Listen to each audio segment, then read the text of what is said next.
السلام علیکم ورحمۃ اللہ نحمده ونصلي على رسوله الكريم اما بعد فاعوذ بالله من الشيطان الرجيم بسم الله الرحمن الرحيم رب اشرح لي صدري ويسر لي امري واحلل عقدة من لساني يفقهوا قولي واجعل لي وزيرا من اهلي اللهم ايدنا بروح القدس۔ سورۃ النور پڑھ رہے تھے ہم، تلاوت سنیے۔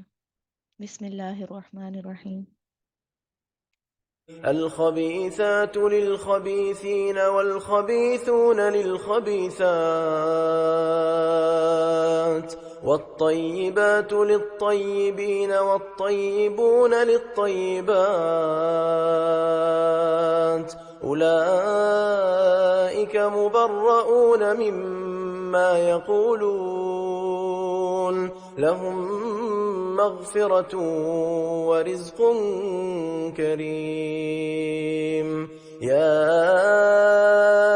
أيها الذين آمنوا لا تدخلوا بيوتا غير بيوتكم حتى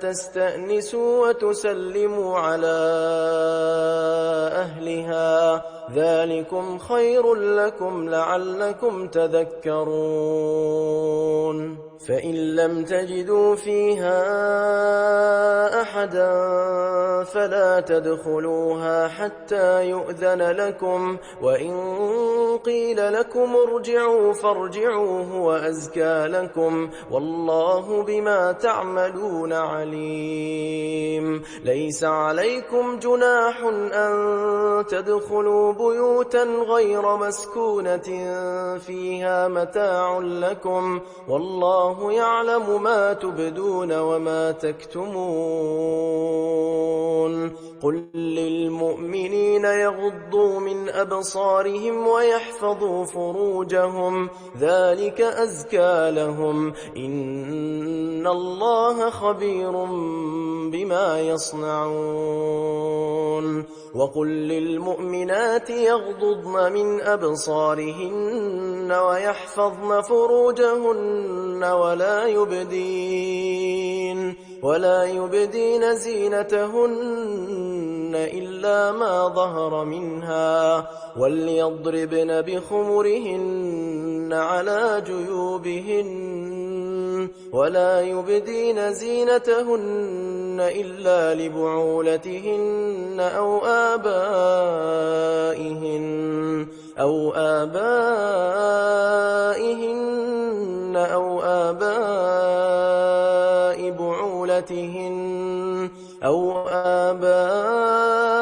بعولتهن أو أبنائهن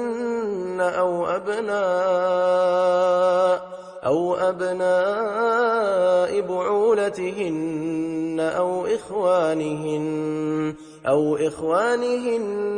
أو بني إخوانهن أو بني أخواتهن أو نسائهن أو ما ملكت أيمانهن أو التابعين غير أولي الإربة من الرجال أو الطفل الذين لم يظهروا على عورات النساء ولا يضربن بأرجلهن ليعلم ما يخفين من زينتهن وتوبوا إلى الله جميعا أيها المؤمنون لعلكم تفلحون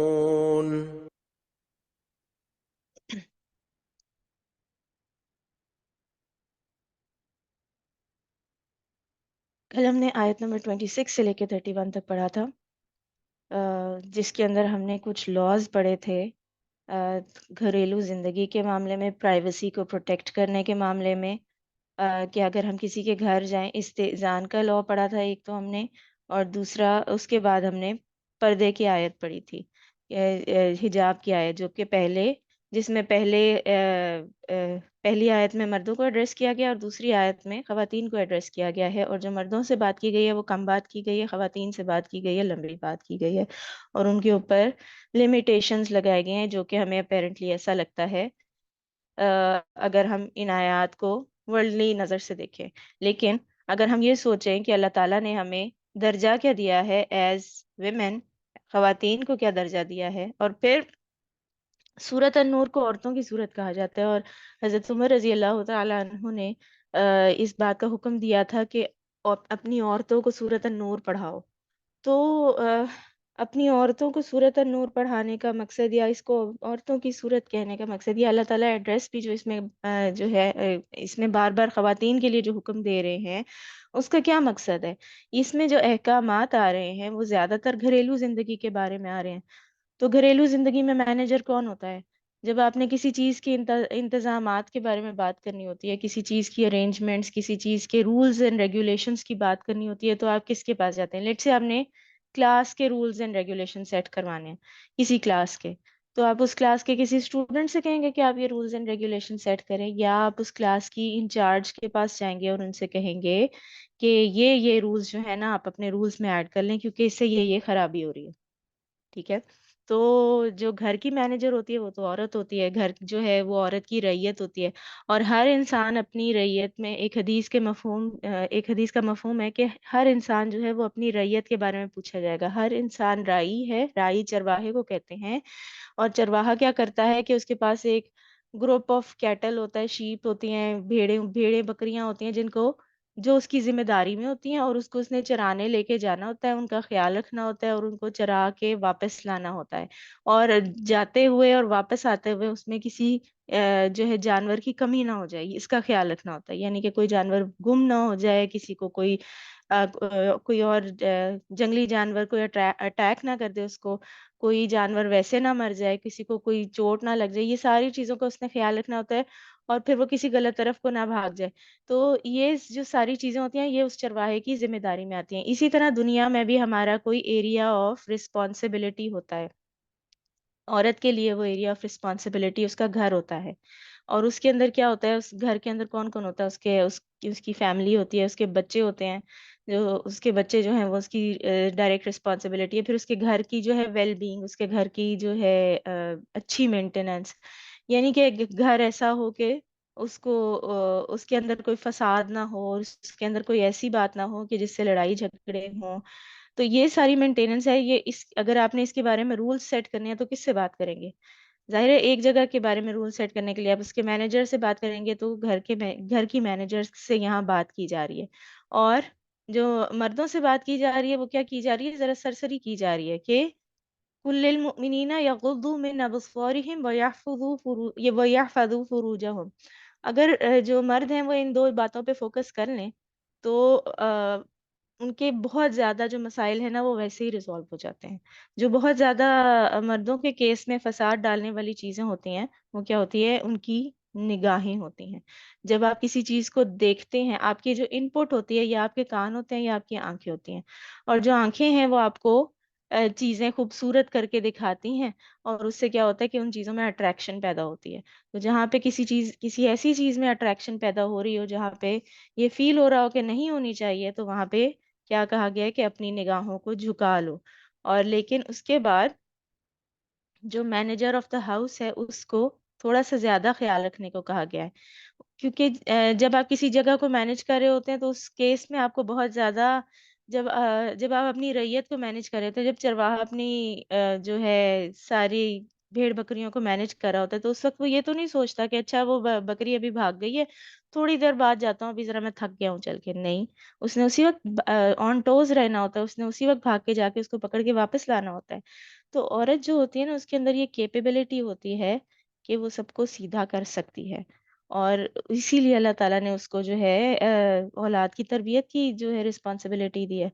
تو جب اللہ تعالیٰ نے اس کو اتنی بڑی رسپانسبلٹیز دی ہیں، اتنا بڑا مرتبہ دیا ہے، تو پھر اس کے ساتھ ظاہر ہے پھر ریسٹرکشنز بھی آتی ہیں، جیسا ہم نے کل ڈسکس کیا تھا کہ اللہ تعالیٰ نے عورت کو ربۃ البیت بنایا ہے، کوئین آف دا ہاؤس بنایا ہے۔ تو جب کوئین جو ہوتی ہے کسی بھی جگہ کی، وہ ایسے ہی کسی کے بھی سامنے نہیں چلی جاتی، وہ کسی سے بھی باتیں نہیں کر لیتی، بلکہ وہ کیا کرتی ہے، پروٹوکول کا خیال رکھتی ہے، جو ایٹیکیٹس آف دا پیلس کا خیال رکھتی ہے، یعنی کہ پیلس میں رہنے کے جو قاعدے قواعد ہیں اس کا خیال رکھتی ہے. کیوں؟ کیونکہ وہ اس کی گریس کا پارٹ ہوتے ہیں، وہ اس کو گریسفل بناتے ہیں.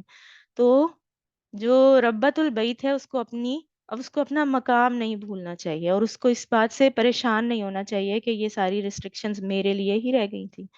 تو یہ جو ہے، یہ جو اسی کی حرمت ہے، اس کو پروٹیکٹ کرنے کے لیے یہ قوانین بتائے جا رہے ہیں. اچھا جی. وَأَنكِحُوا الْأَيَامَ مِنكُمْ وَالصَّالِحِينَ مِنْ عِبَادِكُمْ وَإِمَائِكُمْ إِن يَكُونُوا فُقَرَاءَ يُغْنِيهِمُ اللَّهُ مِنْ فَضْلِهِ وَاللَّهُ وَاسِعٌ عَلِيمٌ. اور اپنی قوم کی بیوہ عورتوں کے نکاح کر دیا کرو، یا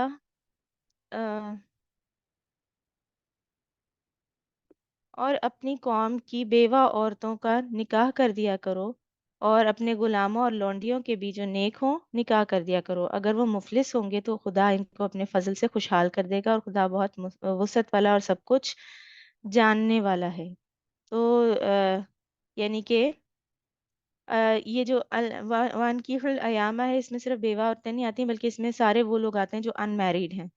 تو تم میں سے جو لوگ نکاح شدہ نہ ہو، شادی شدہ نہ ہو، اور تمہارے اس کے علاوہ جو لونڈی غلاموں میں سے جو سالے لوگ ہوں، ان کے نکاح کر دو، شادی کر دو ان کی، یعنی کہ جو بالغ ہو جائیں، شادی کی عمر کو پہنچ جائیں، اچھا نیک دیندار رشتہ آ جائے، اور اس رشتے کو قبول کر لینا چاہیے. بہت زیادہ ایکسٹرا جو ہے اس کے اندر نہیں مین میخ نکالنی چاہیے، کیونکہ شادی میں تاخیر کرنے سے بہت ساری خرابیاں پیدا ہوتی ہیں معاشرے میں. رسول اللہ صلی اللہ علیہ وآلہ وسلم نے فرمایا، جب ایسا شخص تمہارے پاس نکاح کا پیغام بھیجے جس کے دین اور اخلاق سے تم مطمئن ہو، تو اس سے اپنی بیٹی کا نکاح کر دو. اگر ایسا نہیں کرو گے تو زمین میں فتنہ اور فساد برپا ہوگا. تو بہت ہی پیٹی ایشوز کو لے کے ہمارے معاشرے میں جو ہے وہ اس چیز کو ڈیلے کر دیا جاتا ہے. بہت ہی زیادہ ایکسٹریم قسم کی کوئی ہائی فائی امید رکھی جاتی ہے کسی کی جو خلق ہے اس کو، یعنی کہ اس کی جو اللہ تعالیٰ نے جو اس کے اندر چیزیں، جو اس کی ساخت ہے، جو اس کے چہرہ ہے، شکل و صورت ہے، اس کی بلڈ ہے، اس کو باتیں بنا کے، چھوٹی چھوٹی چیزوں کو باتیں بنا کے، تو بہانے بنا کے تو اس کو ڈیلے کر دیا جاتا ہے. یا پھر یہ کہا جاتا ہے کہ اگر اس کی شادی کر دی تو یہ مینج کس طرح کرے گا. تو اللہ تعالیٰ کیا کہہ رہے ہیں، ان یکونوا فقراء یغنیہم اللہ من فضلہ واللہ واسع علیم. اللہ تعالیٰ بڑی وسعت والا ہے اور بہت علم والا ہے. اب ایک نکاح کو آسان بنانے کا حکم دیا جا رہا ہے. تو خطاب جو ہے وہ مسلم معاشرے سے یا کنوارے لوگوں کے ولی سے ہو رہا ہے. تو اسلامی معاشرے کو اللہ تعالیٰ کے احکامات کو فالو کرنے کے لیے سپورٹ کرنا چاہیے. تو ایک حدیث کا مفہوم ہے، پیغمبروں کی 4 سنتیں ہیں: پہلی حیا، دوسری خوشبو، تیسری مسواک، اور چوتھی نکاح. اور ایک اور حدیث کا مفہوم ہے کہ حضرت علی رضی اللہ تعالیٰ عنہ نے کہا کہ 3 چیزوں میں دیر نہ کرو: ایک فرض نماز جب وقت ہو جائے، دوسرا جنازے کو دفنانے کے لیے، اور تیسرا بیوہ عورت کا نکاح کرنے میں جب اس کا جوڑ مل جائے. تو نکاح کرنے پہ بہت زیادہ انکریج کیا گیا ہے. نبی صلی اللہ علیہ وآلہ وسلم نے خاص طور پر نوجوانوں کو ابھارا ہے کہ اگر وہ افورڈ کر سکے تو نکاح کریں. تو شادی کرنے سے کیا ہوگا کہ ان کی نظر پاک ہوگی اور وہ گناہ سے بچیں گے. حدیث کا مفہوم ہے کہ 3 لوگ ایسے ہیں جن کی مدد اللہ تعالیٰ ضرور کرتا ہے: پہلا، نکاح کرنے والا جو پاک دامن رہنے کے لیے نکاح کرے; دوسرا، کاتب غلام جو پے کرنے کی نیت رکھتا ہو. کاتب کیا ہوتا ہے؟ مکاتبت کیا ہوتی ہے کہ جب ایک غلام اپنی غلام جو ہوتا ہے وہ کون ہوتا ہے؟ ایسا سرونٹ ہوتا ہے کہ جس کو پے نہیں ملتی، وہ کمپلیٹ ملکیت میں ہوتا ہے اپنے مالک کی، اور اس کی جو پیمنٹ ہوتی ہے وہ کیا ہوتی ہے کہ صرف یہ کہ وہ وہاں پہ اس کا مالک اس کا خیال رکھے، اس کو اپنے گھر میں رہنے کی جگہ دے اور اس کو کھانے پینے کو دے دے، بس. تو اور وہ اس کے بارے میں، اس کے ساتھ جو بھی سلوک کرتا ہے اس کے بارے میں اس کو آنسریبل نہیں ہوتا. یہ تو اللہ تعالیٰ کی طرف کی رحمت ہے کہ اللہ تعالیٰ کی طرف سے ایسے لاز بتائے گئے کہ لوگوں کے دل میں اللہ کا ڈر پیدا ہوا اور انہوں نے اپنے غلاموں کا خیال رکھنا شروع کیا. تو اس دور میں یہ ہوتا تھا کہ کوئی غلام جو تھا وہ اگر تھوڑا سا اگر اس قابل ہوتا تھا کہ اس کے پاس کوئی مال ہے بعض لوگ جو ہے اپنے غلاموں سے بزنس بھی کراتے تھے، کوئی کام بھی کرا لیتے تھے، تو اگر اس کے پاس کچھ مال جمع ہو جاتا تھا تو وہ کیا کرتا تھا کہ اپنی آزادی خرید لیتا تھا. تو وہ جو آزادی خریدتا تھا اس میں اس کو ایک ڈاکیومنٹ ملتا تھا جس کو وہ مکاتبت کہتے ہیں. تو مکاتب غلام جو پے کرنے کی نیت رکھتا ہو اور پھر اللہ تعالیٰ کی نیت میں، اللہ تعالیٰ کی راہ میں جہاد کرنے والا. تو اگر کوئی صحیح حالات ہوتے ہوئے اور کوئی پسندیدہ رشتہ ہوتے ہوئے بھی اس بات کو ڈیلے کر رہا ہے تو پھر وہ اس کے لیے آ, آ, جو ہے نقصان کا باعث بنتا ہے. تو نکاح جو ہوتا ہے وہ کیا ہوتا ہے؟ ایک سوشل کانٹریکٹ ہوتا ہے جس کے نتیجے میں مرد اور عورت ایک دوسرے پر حلال ہو جاتے ہیں. تو حلال ہونے کا کیا مطلب ہے؟ کہ ان کے درمیان کوئی پردے کی صورت نہیں رہتی. جو پچھلی آیت میں پردے کا حکم آیا تھا وہ ہسبینڈ اینڈ وائف کے درمیان بالکل نہیں ہوتا. تو نکاح کا مقاصد کیا ہے؟ اس کے شرمگاہ کی حفاظت ہے، حرام سے بچانے والا ہے، انسان کی فطری جذبات کی حلال طریقے سے تسکین کرنے والا ہے، خاندان کی فارمیشن ہوتی ہے اس سے تاکہ اگلی نسل کی صحیح نشو نما ہو سکے، دین کی حفاظت ہوتی ہے، سوشل سپورٹ سسٹم ہوتا ہے فیملی، معاشرے کا امن ہوتا ہے اس سے. جب فیملیز اچھی اور گریسفلی ڈیولپڈ ہوں گی تو کیا ہوگا؟ معاشرے میں امن ہوگا، حسب نسب کی حفاظت ہوتی ہے، عورتوں کا تحفظ ہوتا ہے، عورتوں کو نکاح کی صورت میں بہت زیادہ رائٹس دیے جاتے ہیں جو کہ ان کو زنا کی صورت میں بالکل نہیں دیا جاتا ہے، بلکہ ان کے رائٹس مارے جاتے ہیں اس کیس میں، اور اور وہ وکٹمائز ہوتی ہیں. تو اس سے بہتر ہے کہ نکاح کیا جائے. تو لوگ بعض لوگ کیا کرتے ہیں کہ نکاح کو دو ایکسٹریمز ہیں. ایک وہ ایکسٹریم ہے کہ جس پہ لوگ نکاح کو اتنا زیادہ ڈسکریج کرتے ہیں کہ وہ چھوٹی چھوٹی بات جو ہے نا اس کے اوپر بہانہ بنا کے اس کو ختم کر دیتے. دوسری وہ ایکسٹریم ہے کہ جو اس آیت کو حجت بنا کے فورس کرنے لگ جاتے ہیں اور کسی بھی انسان کے اوپر کہ وہ نکاح کر لے. تو جو نکاح کروانے کا حکم یہاں پہ دیا گیا نا، آپ کسی کی ہیلپ، اللہ تعالیٰ نے کبھی بھی کسی کی ہیلپ اس حالت میں کرنے کو نہیں کہا کہ جب وہ آپ سے ہیلپ لینے کو تیار نہ ہو. تو جہاں پہ آپ سپورٹ دے سکیں وہاں پہ سپورٹ ضرور دیں، لیکن ہر وقت کسی کے فیس میں اس کو رب کرنے کو نہیں کہا گیا. تو اس سے کیا ہوتا ہے؟ اور نکاح کی صورت میں جو ہے اللہ تعالیٰ نے یہ کہا ہے کہ وہ انسان کو غنی کر دیں گے. انسان کو جو فائنینشیل پرابلمس ہیں، جو سیٹل ہونے کی پرابلمس ہیں، جو ساری پرابلمس ہیں وہ سالو ہو جائیں گی. لیکن ہمیں جو اپنے اینڈ پہ کرنے کی ضرورت ہے وہ صرف یہ کرنے کی ضرورت نہیں ہے کہ رشتہ ڈھونڈا اور شادی کرتی اور اس کے بعد وہ سنبھالیں. اللہ تعالیٰ نے تو غنی کر دینا، اس کے بعد تو سب کچھ انہیں خود سے آ جانا ہے. یہ جو نکاح کی پریپریشن ہے یہ آپ نے صرف رشتہ ڈھونڈنے سے نہیں سٹارٹ کرنی، یہ آپ نے ان کے بچپن سے سٹارٹ کرنی ہے. بچوں کے لڑکی کو یہ پتا ہونا چاہیے کہ اس نے اپنی رعیت کو کس طرح سے مینج کرنا ہے. کیا اسے کھانا بنانا آتا ہے؟ کیا اس کے گھر کے بیسک کام کرنے آتے ہیں؟ کیا وہ اپنا خیال ایٹ لیسٹ رکھ سکتی ہے؟ اگر وہ اپنا خیال نہیں رکھ سکتی، اگر آپ وہ ٹوٹلی آپ کے اوپر ڈیپینڈنٹ ہے تو وہ دوسرے گھر میں جا کے کسی اور بندے کا خیال کیسے رکھنا شروع کر دے گی ایک ہی دن میں؟ اور پھر اس کو مینٹلی پریپیئر کرنا، اس کو ایجوکیٹ کرنا کہ اس کے رائٹس کیا ہیں دین میں، اس نے اور اس کے رائٹس کیا ہیں اور اس کے فرائض کیا ہیں، یہ دونوں سلسلوں میں، دونوں معاملات میں اس کو ایجوکیٹ کرنا. اور اگر اس کو اتنا کانفیڈنس دینا کہ وہ اپنی جو ہے پسند اور ناپسند کا اظہار کر سکے. تو اس بات کو جو ہے ہرڈل بنا کے ان احادیث کو جو ہے لوگ جو ہے حجت بنا کے کیا کرتے ہیں کہ پھر اس سے کہنا شروع کر دیتے ہیں کہ تم تو ناشکری کر رہی ہو اور تم جو ہو زبردستی اس کے اوپر وہ جو ہے نا شادی کا فورس کرنے کی، یا لڑکے کے اوپر بھی زبردستی فورس کرنے کی کوشش کرتے ہیں. تو اس کیس میں کیا ہوتا ہے؟ بہت سارے بروکن میرجز سامنے آتے ہیں. تو یہاں پہ ایک جو ہے انکریجمنٹ کی گئی ہے کہ نکاح جو ہے اس کو آسان کرنا چاہیے اور اس کو سپورٹ کرنا چاہیے. اگر کوئی نکاح کرنا چاہتا ہے اور اس پوزیشن میں ہے کہ وہ نکاح کر سکے تو اس کو سپورٹ کریں. اس کا یہ مطلب ہے، اس کا یہ مطلب نہیں ہے کہ ہر ایک کو جو ہے زبردستی اس کی شادی کرنے پکڑ دیں. کیونکہ نکاح کرنے کے لیے آپ کو ایک تو مینٹلی پریپیئرڈ ہونا چاہیے، دوسرا پسند ناپسند کا رائٹ جو ہے اللہ تعالیٰ نے مرد اور عورت دونوں کو دیا ہے. اگر کوئی انسان آپ کو اس ایسپیکٹ میں اٹریکٹ نہیں کرتا تو اللہ تعالیٰ نے آپ کو یہ رائٹ دیا ہے کہ آپ اس سے جو ہے اس سے شادی نہ کریں. جس طرح حضرت زینب جو تھیں ان کا نکاح ہوا تھا، حضرت زینب بنت جہش کا نکاح ہوا تھا نبی صلی اللہ علیہ وسلم کے سوتیلے بیٹے سے. تو ان کے کیس میں کیا ہوا تھا کہ ان کو اپنے ہسبینڈ جو تھے وہ ان میں اس طرح اٹریکشن فیل نہیں ہوتی تھی، کیونکہ ان کی سوشل کلاس کا ڈفرینس تھا. جو وائف تھیں وہ ایک سردار کی بیٹی تھی، جو کہ ایک جنگ میں وہ جو آتے ہیں نا پرزنرز آتے ہیں، ان کے ساتھ آئی تھیں. ایک جنگ میں مسلمان جیت گئے تھے، اور اس کے ساتھ جو انہوں نے وہاں کے قیدی اکٹھے کیے تھے اس کے اندر وہ بھی آ گئی تھیں، اور پھر ان کی شادی جو ہے ایک غلام سے ہو گئی تھی. تو ایک سردار کی بیٹی کی کا لائف سٹائل یا اس کا براٹ اپ، اس کی تربیت جو ہوتی ہے یا اس کا جو مائنڈ سیٹ ہوتا ہے، وہ ایک غلام سے میچ کرنا مشکل ہوتا ہے. تو ان کے ساتھ نہیں بنی تھی، اور پھر انہوں نے کیا تھا، ان سے علیحدگی لے لی تھی. تو یہ اللہ تعالیٰ نے عورت کو رائٹ دیا ہوا ہے. اگر اس کو شادی سے پہلے پتہ چلتا ہے کہ اس کا جو ہے مینٹل لیول میچ نہیں کرتا، یا اس کو کسی کے اندر اٹریکشن فیل نہیں ہو رہی، تو وہ انکار کر سکتی ہے. اسی طرح مرد بھی کر سکتا ہے.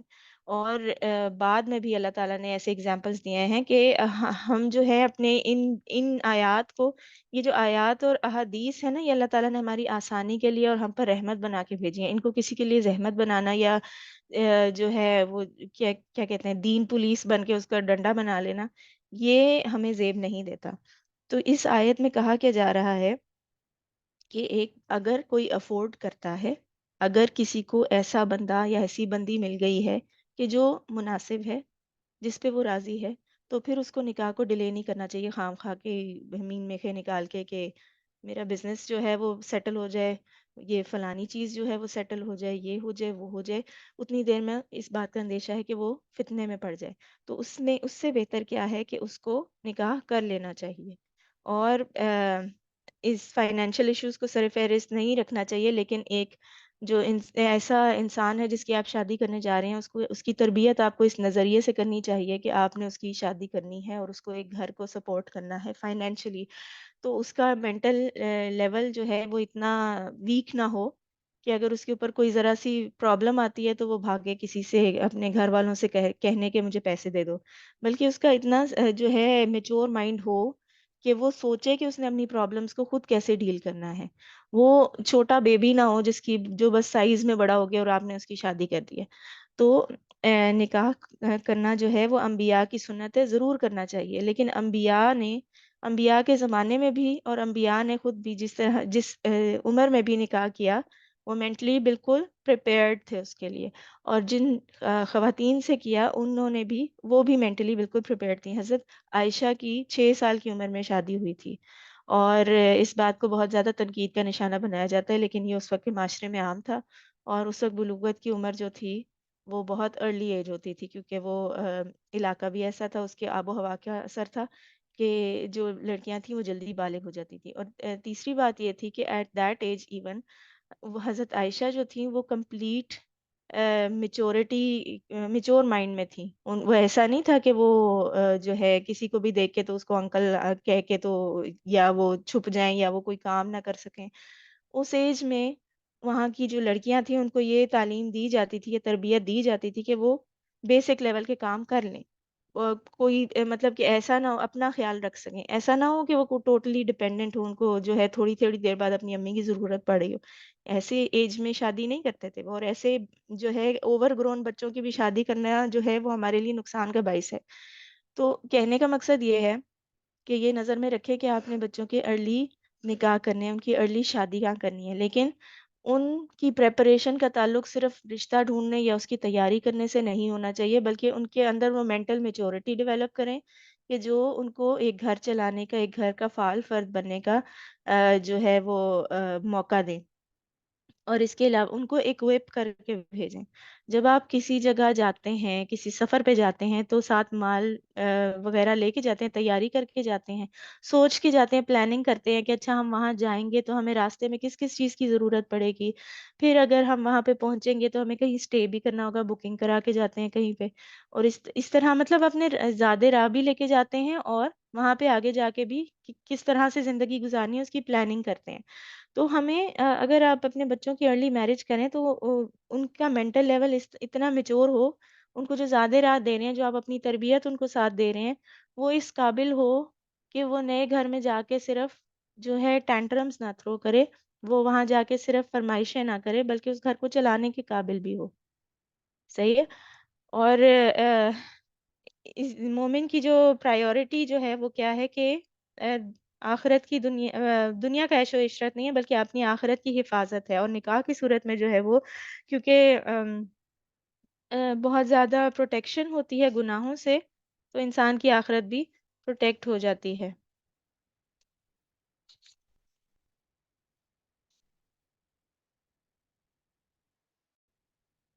وَلْيَسْتَعْفِفِ الَّذِينَ لَا يَجِدُونَ نِكَاحًا حَتَّى يُغْنِيهِمُ اللَّهُ مِنْ فَضْلِهِ.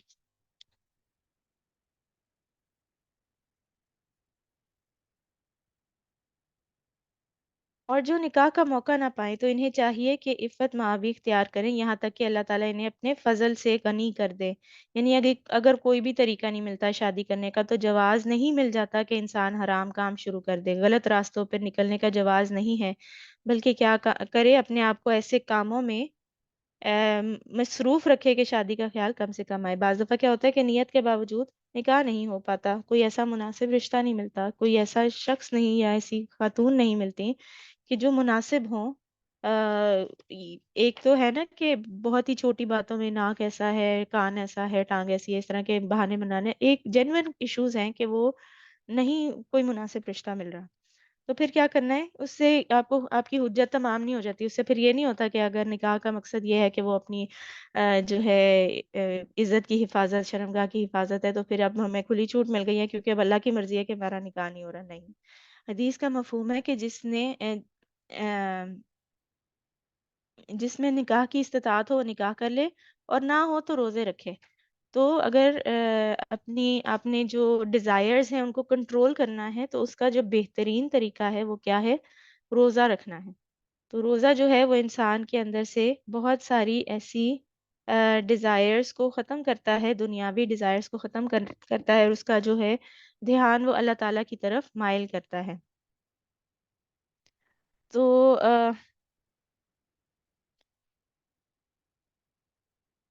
باقی انسان کو جو ہے اس بات کا جواز تو نہیں ملتا کہ وہ غلط راستہ اختیار کرے، لیکن پھر اگر کوئی کہے کہ مجھ سے جو ہے میں پھر کیا کروں، there needs to be a solution. جب آپ کسی کو کوئی کسی کام سے روک رہے ہیں تو اس کو کوئی آلٹرنیٹیو بھی دینا ہوتا ہے. تو اللہ تعالیٰ نے اس کا آلٹرنیٹیو کیا دیا ہے کہ پاکیزگی اختیار کرے، روزے رکھے، اپنی نگاہوں کو جھکا کر رکھے، اپنے آپ کو ایسے کاموں میں مصروف رکھے کہ جو اس کو اس کے فرائض جو ہیں وہ پورے ہوتے رہیں، اور اس کو ایسی حسرت میں مبتلا نہ کرے، ایسی جگہوں پہ نہ جائے، ہر وقت شادیاں نہ اٹینڈ کرتا رہے کہ دیکھ دیکھ کے حسرت ہوتی رہے. تو کیونکہ ہم نے ایسا کلچر بنا دیا ہوا ہے کہ ایک شادی جو ہے وہ کئی کئی دنوں پہ، کیا مہینوں پہ چلتی ہے. اور پھر ان میں جو ہے جن کی شادی ہے ان کی تو خیر ہے، لیکن جو آس پاس لڑکے لڑکیاں ہیں جن کی شادی نہیں ہوئی اور وہ شادی کی عمر گزر رہی ہے، ان کے جو ہے ان کو ایسی باتوں پہ ابھارنا. تو اس طرح کا کلچر جو ہے وہ پیدا کیا جا رہا ہے، تو اس سے بچ کے رہنے کی ضرورت ہے. اور پھر والذین یبتغون الکتاب مما ملکت ایمانکم فکاتبوہم ان علمتم فیہم خیرا.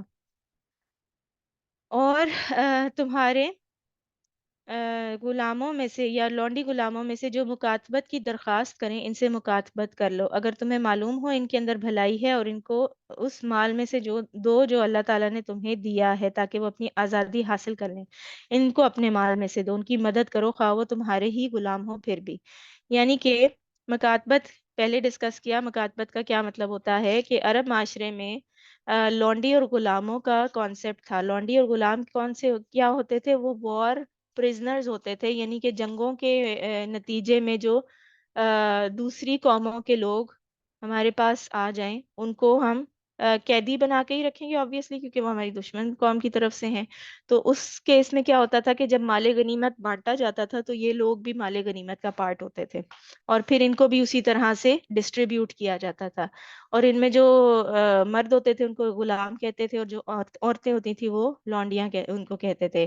اسلام سے پہلے ان لوگوں کے کوئی رائٹس نہیں ہوتے تھے، ان کو جس طرح سے بھی چاہیں رکھا جاتا تھا. کوئی کچھ پوچھ نہیں سکتا تھا، کوئی کسی کو آنسریبل نہیں ہوتا تھا. صرف ایک راستہ تھا کہ اگر کوئی جو ہے صاحب حیثیت شخص جو ہے وہ ان کو خرید کے آزاد کر دے. اور دوسرا طریقہ کیا ہوتا تھا کہ وہ خود اپنی آزادی خرید لیں، جس کو مکاتبت کہتے ہیں. اور وہ بھی ان سم کیسز جو مالک ہوتے تھے وہ اس بات پہ راضی نہیں ہوتے تھے. ایون اگر ان کو پیسے دے بھی رہے ہیں جو غلام ہے تو بھی، یا جو لونڈیاں ہیں تو بھی، وہ اس بات پہ راضی نہیں ہوتے تھے، وہ ان کو روک کے رکھتے تھے اپنے پاس. اور پھر ان کے معاشرے میں کیا چیز رائج تھی کہ وہ لونڈیوں سے وہ ان سے پروسٹیٹیوشن کراتے تھے. تو اور اپنی لونڈیوں کو اپنے دنیاوی فائدوں کی خاطر پروسٹیٹیوشن پر مجبور نہ کرو، جبکہ وہ خود پاک دامن رہنا چاہتی ہوں. تو اس معاشرے میں لوگ کیا کرتے تھے کہ کیونکہ ان کی کوئی عزت نہیں ہوتی تھی، جو وار میں پرزنرز آتی تھیں خواتین، اور وہ سمجھتے تھے کہ وہ اب ان کی ملکیت ہیں اور وہ ان کو جتنا مرضی ذلیل کر سکتے ہیں کیونکہ وہ ان کے مالک ہیں، ان کے انڈر ہیں، وہ ان سے رائٹس نہیں مانگ سکتی اپنے، ان سے کوئی پوچھ نہیں کر سکتی کہ ان کی عزت کا خیال کیوں نہیں رکھا جا رہا.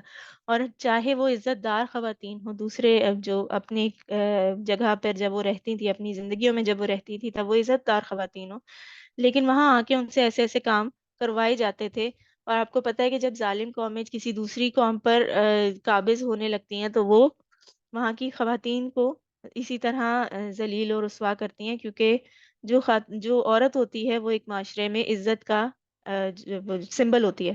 اور جب کسی کے گھر کی عورت کو بے عزت کیا جاتا ہے تو ایک طرح سے اس گھر کی عزت کو ہی خراب کیا جاتا ہے. تو وہ اپنے دشمنوں کی نشانیاں یا اپنے دشمنوں کی ریپرزینٹیٹیو سمجھ کے ان سے بدترین سلوک کرتے تھے، ان سے پروسٹیٹیوشن کراتے تھے اور اس قسم کے غلط کام کرواتے تھے کہ جو ان کو جس سے وہ انکار بھی نہیں کر پاتی تھی.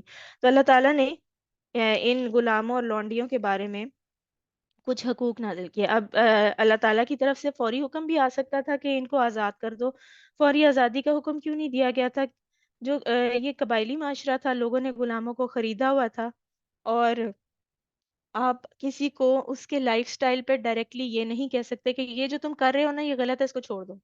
وہ فوری طور پہ نہیں مانے گا. اگر اس کو آپ لاجک بھی دیں گے یا آپ اس کو جو ہے کسی بھی طریقے سے سمجھا لیں گے نا، تو آپ اس کو کہیں نا کہ تم یہ سب چھوڑ دو اور تم فلانے طریقے سے رہنا شروع کر دو، تو وہ پہلی دفعہ اوفینڈ ہی ہوگا.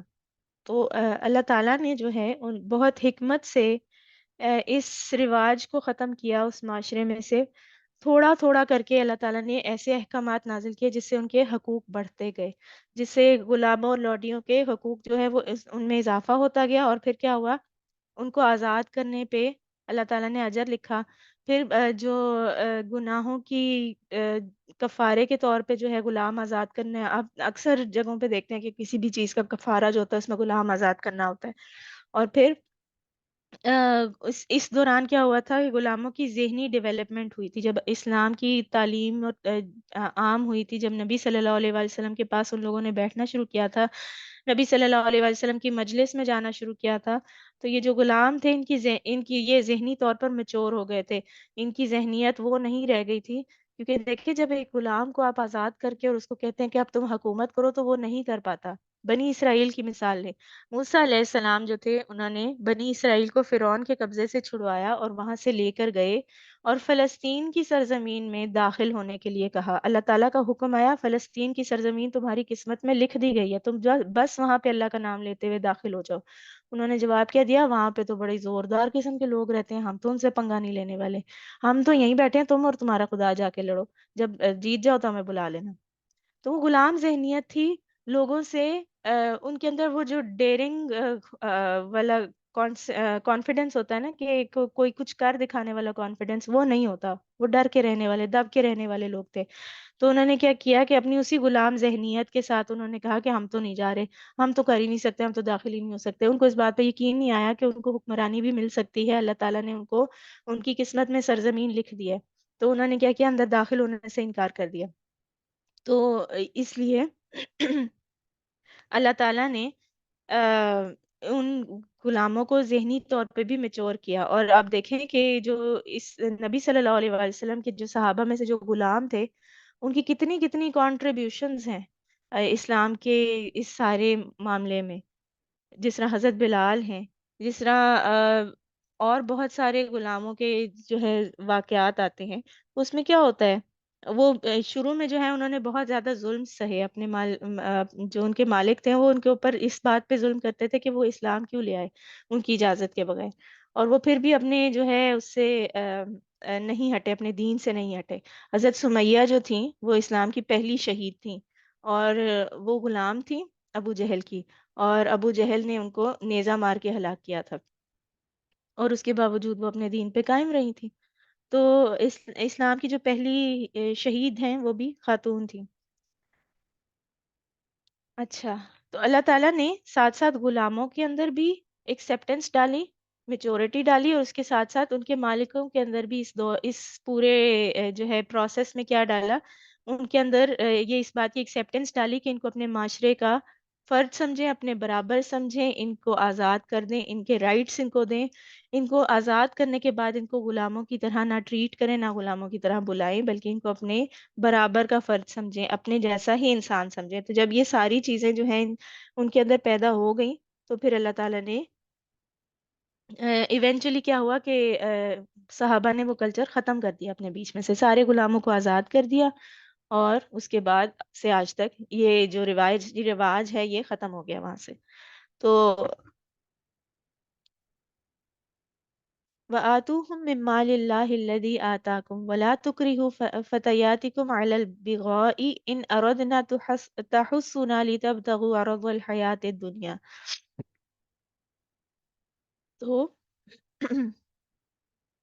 اور اپنی لونڈیوں کو اگر وہ پاک دامن رہنا چاہیں تو بے شرمی سے دنیاوی زندگی کے فوائد حاصل کرنے کے لیے بدکاری پر مجبور نہ کرنا، اور جو ان کو مجبور کرے گا تو ان کے مجبور کیے جانے کے بعد اللہ تعالیٰ بخشنے والا مہربان ہے۔ تو پکڑ ان کی تو نہیں ہوگی کہ جن کو مجبور کیا جا رہا ہے اور وہ نہیں کرنا چاہتی، بلکہ پکڑ اس کی ہوگی جس نے اللہ تعالیٰ کے اس حکم کے بعد بھی ان کو مجبور کیا۔ وَلَقَدْ أَنزَلْنَا إِلَيْكُمْ آيَاتٍ مُبَيِّنَاتٍ وَمَثَلًا مِّنَ الَّذِينَ خَلَوْا مِن قَبْلِكُمْ وَمَوْعِظَةً لِّلْمُتَّقِينَ، اور ہم نے تمہاری طرف روشن آیتیں نازل کی ہیں، اور جو لوگ تم سے پہلے گزر چکے ہیں ان کی خبریں اور پرہیزگاروں کے لیے نصیحت۔ تو اللہ تعالیٰ نے یہاں پہ کیا بتایا ہے کہ اللہ تعالیٰ نے خاندانی اور معاشرتی زندگی کے بارے میں واضح احکامات اور پچھلے لوگوں کی مثالیں بیان کی ہیں۔ یہاں پہ ہمارے لیے بار بار مینشن کیا جا رہا ہے کہ تمہارے لیے واضح احکامات ہیں، تو اس کے اندر کوئی شک نہیں ہے، کوئی ایمبیگوٹی نہیں ہے، کوئی ایسی بات نہیں ہے کہ جس پہ کوئی کہے کہ یہ میرے لیے کلیئر نہیں ہے۔ تو جو تقوی اختیار کر رہے ہیں وہ اس سے کافی نصیحت لے سکتے ہیں، جو نصیحت لینا چاہتے ہیں، جو اللہ تعالیٰ کے حرام کی ہوئی چیزوں سے بچنا چاہتے ہیں، وہ اس سے بہت سارے لیسنز لے سکتے ہیں، اور بہت سارے ایسے پوائنٹس لے سکتے ہیں کہ جو ان کو فائدے میں رکھیں گے۔ اب یہ جو نیکسٹ آیت ہے، اللہ نور السماوات والارض، اس کو ہم کہتے ہیں آیت النور، ورس آف لائٹ، یعنی کہ قرآن اٹ سیلف اس کو نور کہا گیا ہے۔ پھر قرآن میں ایک سورت ہے جس کا نام النور ہے، اور اس سورت کی ایک آیت ہے جس کو آیت النور کہتے ہیں، اور اس میں اللہ تعالیٰ کے نور کا ذکر ہے، اور یہ بہت جو ہے لنگوسٹک میریکل بھی ہے، اور بہت بڑی جو ہے نا بہت امیزنگ قسم کی آیت ہے، اور اس کے اندر اللہ تعالیٰ نے ایک مثال بیان کی ہے سمجھانے کے لیے۔ دیکھیں کسی کو اگر ہم نے کوئی بات سمجھانی ہو تو اس کا کیا کیا طریقہ ہوتا ہے۔ اگر آپ نے کسی کو سوچنے پہ مجبور کرنا ہے، کوئی چیز سمجھانی ہے، بتانی ہے، تو کیا ہے، ایک تو آپ اس چیز کی ڈیفینیشن بتا دیں کہ یہ اس طرح ہے، یہ اس طرح ہے، یہ اس طرح ہے، آپ اس کو جو چیز جیسے ہے اسی طرح سے بتا دیں۔ لیکن ہو سکتا ہے کہ اس کو اگر اس نے وہ چیز دیکھی نہ ہو تو اس کو سمجھ نہ آئے۔ جیسے آپ کسی چھوٹے بچے کو کوئی کانسیپٹ سکھا رہے ہیں، کوئی کسی جو ہے ایسے بچے کو جس نے کوئی ایسی چیز دیکھی نہیں ہوئی۔ جیسے اگر آپ کسی بچے کو یہ بتا رہے ہیں کہ آفس کیسا ہوتا ہے، میرا آفس کیسا ہے، تو آپ اس کو کیا بتائیں گے؟ اس نے تو آپ کا آفس نہیں دیکھا ہوا، تو آپ اس کو کیا بتائیں گے کہ آفس کیسا ہوتا ہے؟ وہاں پہ ایسی ٹیبل ہوتی ہے، یہ جیسی ہمارے گھر پہ ٹیبل ہے نا، ایسی ٹیبل پڑی ہوتی ہے، اس کے ساتھ چیئرز رکھی ہوتی ہیں، بہت ساری ٹیبلز ہوتی ہیں اور چیئرز ہوتی ہیں، اور جیسا بابا کا کمپیوٹر ہے نا ویسا کمپیوٹر پڑا ہوتا ہے، اور پھر بابا وہاں پہ جاتے ہیں اور تیار ہو کے جاتے ہیں اور وہاں پہ بیٹھ کے کام کرتے ہیں، اور پھر وہاں پہ جیسے آپ کے ٹیچر ہوتے ہیں نا ویسے بابا کے ایک باس ہوتے ہیں، وہ ان سے پوچھتے ہیں کہ انہوں نے کیا کام کیا ہے اور پھر وہ ان کو بتاتے ہیں۔ تو آپ اس بچے کو کس طرح سے سمجھا رہے ہیں؟ مثال سے سمجھا رہے ہیں، اور مثال کس چیز کی دے رہے ہیں؟ اس چیز کی دے رہے ہیں جو اس نے دیکھی ہوئی ہے، ٹھیک ہے؟ تو مثال اس چیز کی دی جاتی ہے جو کہ انسان نے دیکھی ہوئی ہو، اور اس معلوم سے مجہول کی طرف جو ہے وہ آپ اس کو گائیڈ کر رہے ہوتے ہیں، ان چیزوں کا یوز کر کے، ان چیزوں کے نام لے کے جو کہ انسان جو ہے جن کو جانتا ہے، ان سے آپ اس چیز کو انٹروڈیوس کرا رہے ہوتے ہیں جن کو وہ نہیں جانتا۔ تو اللہ تعالیٰ یہاں پہ ایک مثال بیان کرتے ہیں، اللہ نور السماوات والارض، اللہ تعالیٰ آسمان اور زمین کا نور ہے، کائنات میں اس کے نور کی مثال ایسی ہے جیسے ایک تاک میں چراغ رکھا ہو، چراغ ایک فانوس میں ہو، اور فانوس کا حال یہ ہو کہ جیسے موتی کی طرح چمکتا ہوا تارا، اور وہ چراغ زیتون کے ایک ایسے درخت کے تیل سے روشن کیا جاتا ہے جو نہ مشرقی ہو نہ مغربی، جس کا تیل آپ ہی آپ بھڑکتا ہو چاہے آگ اس کو نہ لگے۔ تو نور نلا نور، اس طرح روشنی پر روشنی بڑھنے کے تمام اسباب جمع ہو گئے۔ اللہ اپنے نور کی طرف جس کو چاہتا ہے رہنمائی فرماتا ہے، اور وہ لوگوں کو مثالوں سے بات سمجھاتا ہے، اور وہ ہر چیز سے خوب واقف ہے۔ تو یہاں پہ اللہ تعالیٰ کے نور کی بات کی جا رہی ہے جس کی حقیقت اللہ تعالیٰ ہی جانتا ہے، اور پھر اس نور کی بات کی جا رہی ہے جو اللہ تعالیٰ نے بندوں کو دیا ہے۔ اچھا، عربی میں نور کا جو لفظ ہے وہ اور چیزوں کے لیے بھی استعمال ہوتا ہے۔ کیا نور ایسی چیز ہے کہ جو لوگوں نے دیکھا ہو؟ نور جو ہے، لائٹ جو ہے، کیا ہم دیکھتے ہیں؟ ہم سب نے نور دیکھا ہوا ہے، ہم سب نے لائٹ دیکھی ہوئی ہے۔ جس طرح لائٹ ہے، نور ہے، اس میں جو عرب ہے، یا ہم اردو میں بھی کہتے ہیں، نور کا ورڈ اور چیزوں کے لیے بھی یوز ہوتا ہے۔ نور کا ورڈ جو ہے وہ انسان کی بصارت کے لیے بھی استعمال ہوتا ہے، اس کی آنکھوں کا نور ختم ہو گیا، ٹھیک ہے؟ تو اس کا مطلب کیا ہے کہ اس کو نظر آنا بند ہو گیا، اس کی آنکھوں سے لائٹ ختم ہو گئی۔ تو جو عرب ہے وہ بھی اس بات کو اس آئی سائٹ کو نور کے لفظ سے ڈیفائن کرتے ہیں۔ اور پھر عربی میں جو آنکھ ہے اس کو بھی نور کہا جا سکتا ہے، اس کو بھی نور کہا جاتا ہے، اور جو اندھا ہوتا ہے اس کو یہ کہا جاتا ہے کہ فاقد نور البصر، یعنی کہ اس کی آنکھوں کی روشنی چلی گئی ہے، ہم اردو میں بھی یہ لفظ بولتے ہیں۔ تو نور جو ہے، اگر ہم اس کو عام زبان میں دیکھیں تو وہ ہماری آنکھ کی ایبلٹی ہے دیکھنے کی، ٹھیک ہے؟ تو اس کے علاوہ بھی ہمارے ارد گرد نور ہوتا ہے، لائٹ ہوتی ہے، اور ہماری آنکھیں کام کب کرتی ہیں؟ جب ہمارے ارد گرد نور ہوتا ہے۔ تو اگر اندھیرے میں جائیں، کسی ایسی جگہ جائیں جہاں پہ کوئی لائٹ نہیں ہے، تو وہاں پہ کیا ہوتا ہے؟ ہمیں کچھ نظر نہیں آتا، ہماری آنکھیں کام کرنا بند کر دیتی ہیں، بالکل صحیح آئی سائٹ ہوتی ہے، 6/6 آئی سائٹ ہوتی ہے، اندھیرے میں کچھ نظر نہیں آتا۔ اگر پچ ڈارک ہو، بالکل کچھ وہ نظر آنے والی کیفیت، تو بالکل کوئی لائٹ نہ ہو، ہلکی سی بھی لائٹ نہ ہو، تو کیا ہوتا ہے کہ آنکھیں کام کرنا بند کر دیتی ہیں۔ تو ہماری آنکھیں کام کب کرتی ہیں؟ جب اس کے ارد گرد لائٹ ہوتی ہے، جب ان کے ارد گرد نور ہوتا ہے۔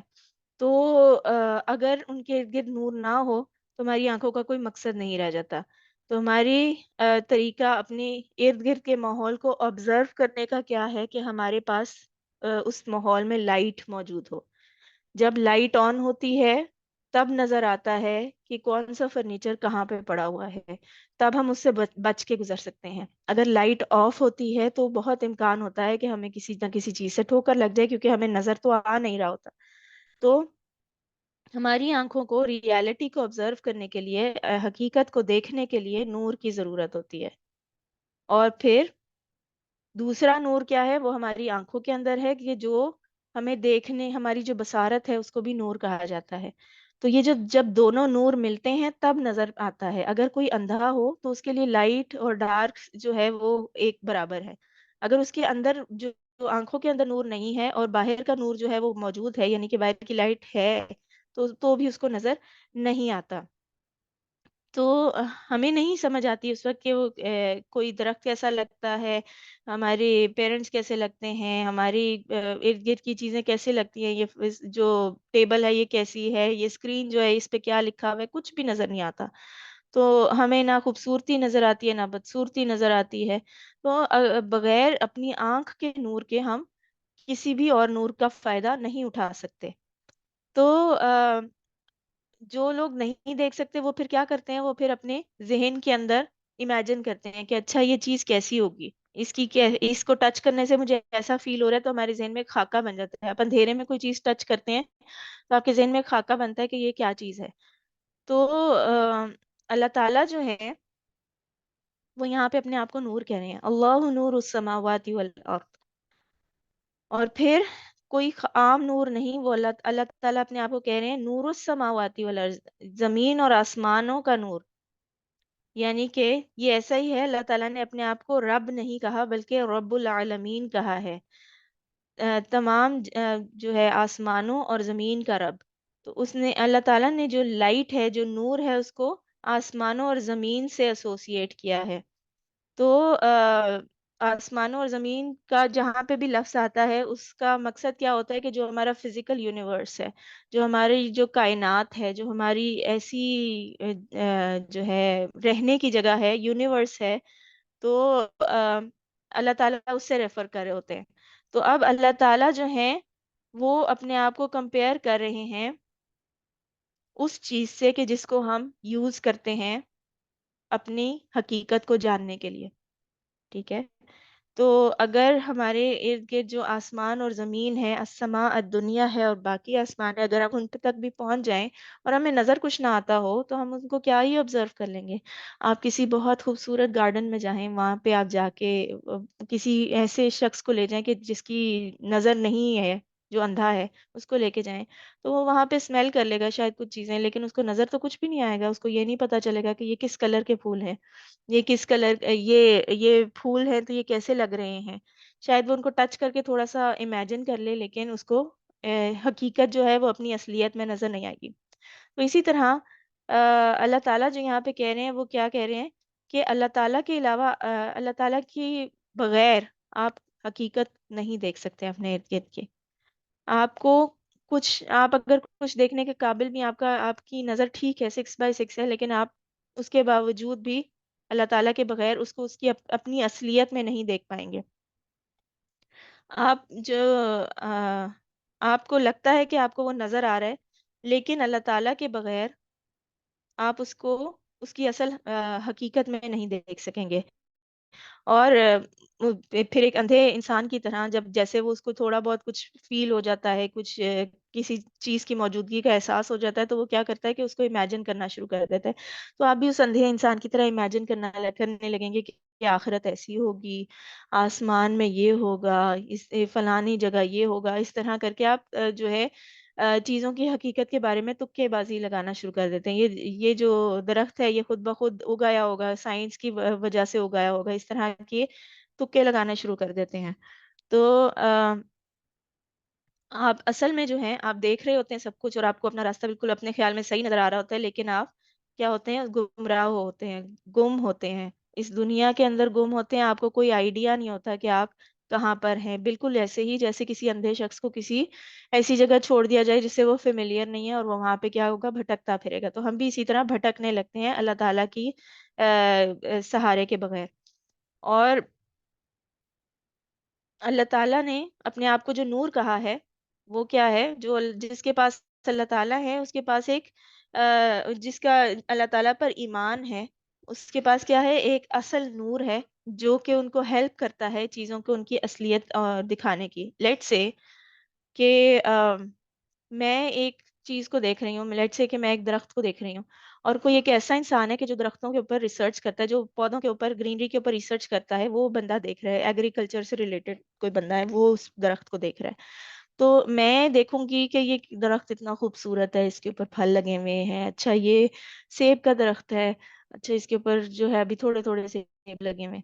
لیکن وہ بندہ جو ہے، میں اس کے اوپر شاید 2-3 جملوں سے زیادہ نہ بول سکوں، اور میں یہ سارا ٹائم یہی کہتی رہوں گی کہ یہ درخت اس طرح کا ہے، اس کے یہ، اور اس کے اندر ایسی کوئی انفارمیشن نہ دے سکوں کہ جو اس درخت کی اصل سے اس درخت کی سائنٹیفک ڈیٹیل سے ریلیٹڈ ہو.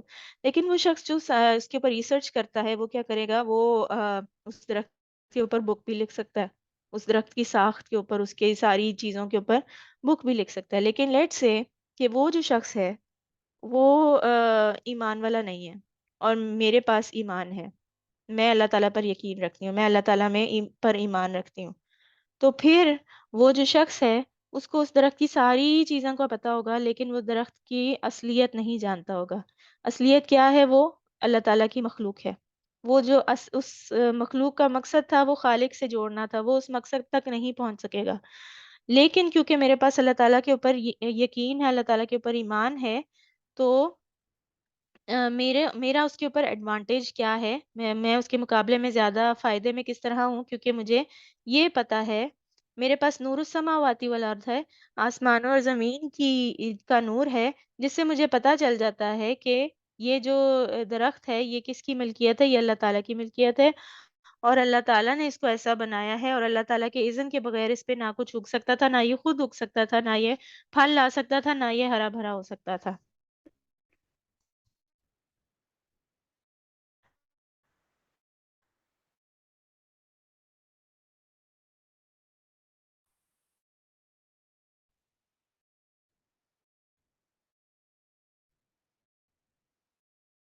کر سکیں.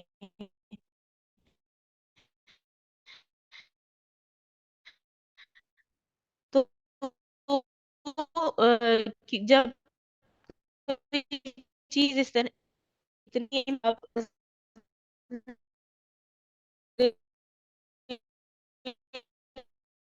جس کو اللہ تعالیٰ کیا ہے وہ نور السماواتی والارض مثل نوره، یعنی کہ اللہ تعالیٰ مثال بیان کر رہے ہیں اپنے نور کی. اللہ تعالیٰ کے نور کی مثال کیا ہے؟ اب جب مثل نوری ہی کہا گیا تو اس کا کیا مطلب ہے کہ اللہ تعالیٰ نے اس کو مثال کہہ دیا. اور اب کیا ہے؟ مثل نوری ہی، اللہ تعالیٰ کے نور کی مثال کیا ہے کہ کمشکات فیہا. مشکات کیا ہوتا ہے؟ ایک پرانے زمانے میں جو گھر ہوتے تھے اس کے اندر اس طرح سے الیکٹریسٹی تو ہوتی نہیں تھی، پھر اس میں کیا کیا جاتا تھا کہ یا تو چراغ جلائے جاتے تھے یا پھر کوئی دیا وغیرہ رکھا جاتا تھا یا کینڈلز رکھی جاتی تھی. اب بھی ہم اس بات کو ایکسپیرینس کر لیتے ہیں ویسے اکثر کہ لائٹ کی لوڈ شیڈنگ ہوتی ہے جب بہت زیادہ گرمی ہوتی ہے، تو اس دوران جب لوڈ شیڈنگ ہوتی ہے تو پھر ہم اسی پرانے زمانے پر چلے جاتے ہیں اور پھر ہمارے پاس موم بتیاں ہوتی ہیں یا کسی نے لیمپ رکھا ہوتا ہے کوئی. تو وہ پرانے زمانے میں کیونکہ لائٹ ہوتی ہی نہیں تھی تو وہ کیا کرتے تھے کہ جو آپ پرانی بلڈنگز دیکھیں تو اس کے اندر کیا ہوتا ہے کہ دیواروں کے اندر ایک انڈینٹ ہوتا ہے، دیواروں کے اندر ایک سپیس بنی ہوتی ہے جس کو پنجابی میں کہتے ہیں کھپا بنا ہوتا ہے، ایک اندر خانہ بنا ہوتا ہے جو کہ ایک آرچ کی شکل میں ہوتا ہے. اور آرچ کی شکل میں اس لیے ہوتا ہے کہ اس کے اندر لائٹ رکھی جاتی ہے، چراغ رکھا جاتا ہے، دیا رکھا جاتا ہے، موم بتی رکھی جاتی ہے، اور اس شیپ کی وجہ سے وہ پورے کمرے میں پھیل جاتی ہے اس کی روشنی اور وہ پورے کمرے کو روشن کر دیتے ہیں. تو اللہ تعالیٰ یہاں پہ اپنے نور کی مثال کیا دے رہے ہیں کہ اللہ تعالیٰ کے نور کی مثال یہ ہے کہ جیسے ایک ایسی نیش ہو، ایک ایسا جو ہے خانہ ہو، ایک ایسی جگہ ہو جہاں پہ فیہا مصباح، جس کے اندر ایک دیوار کے اندر جو ہے وہ ایسا خانہ بنا ہو اور اس کے اندر ایک چراغ رکھا ہو. تو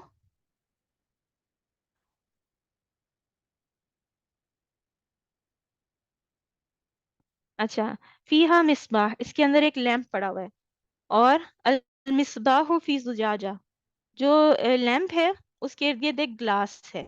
اور پھر اللہ تعالیٰ آگے اس کو مزید ایکسپلین کرتے ہیں کہ جو گلاس ہے اس کو، جو گلاس ہے اس کو مزید ایکسپلین کرتے ہیں.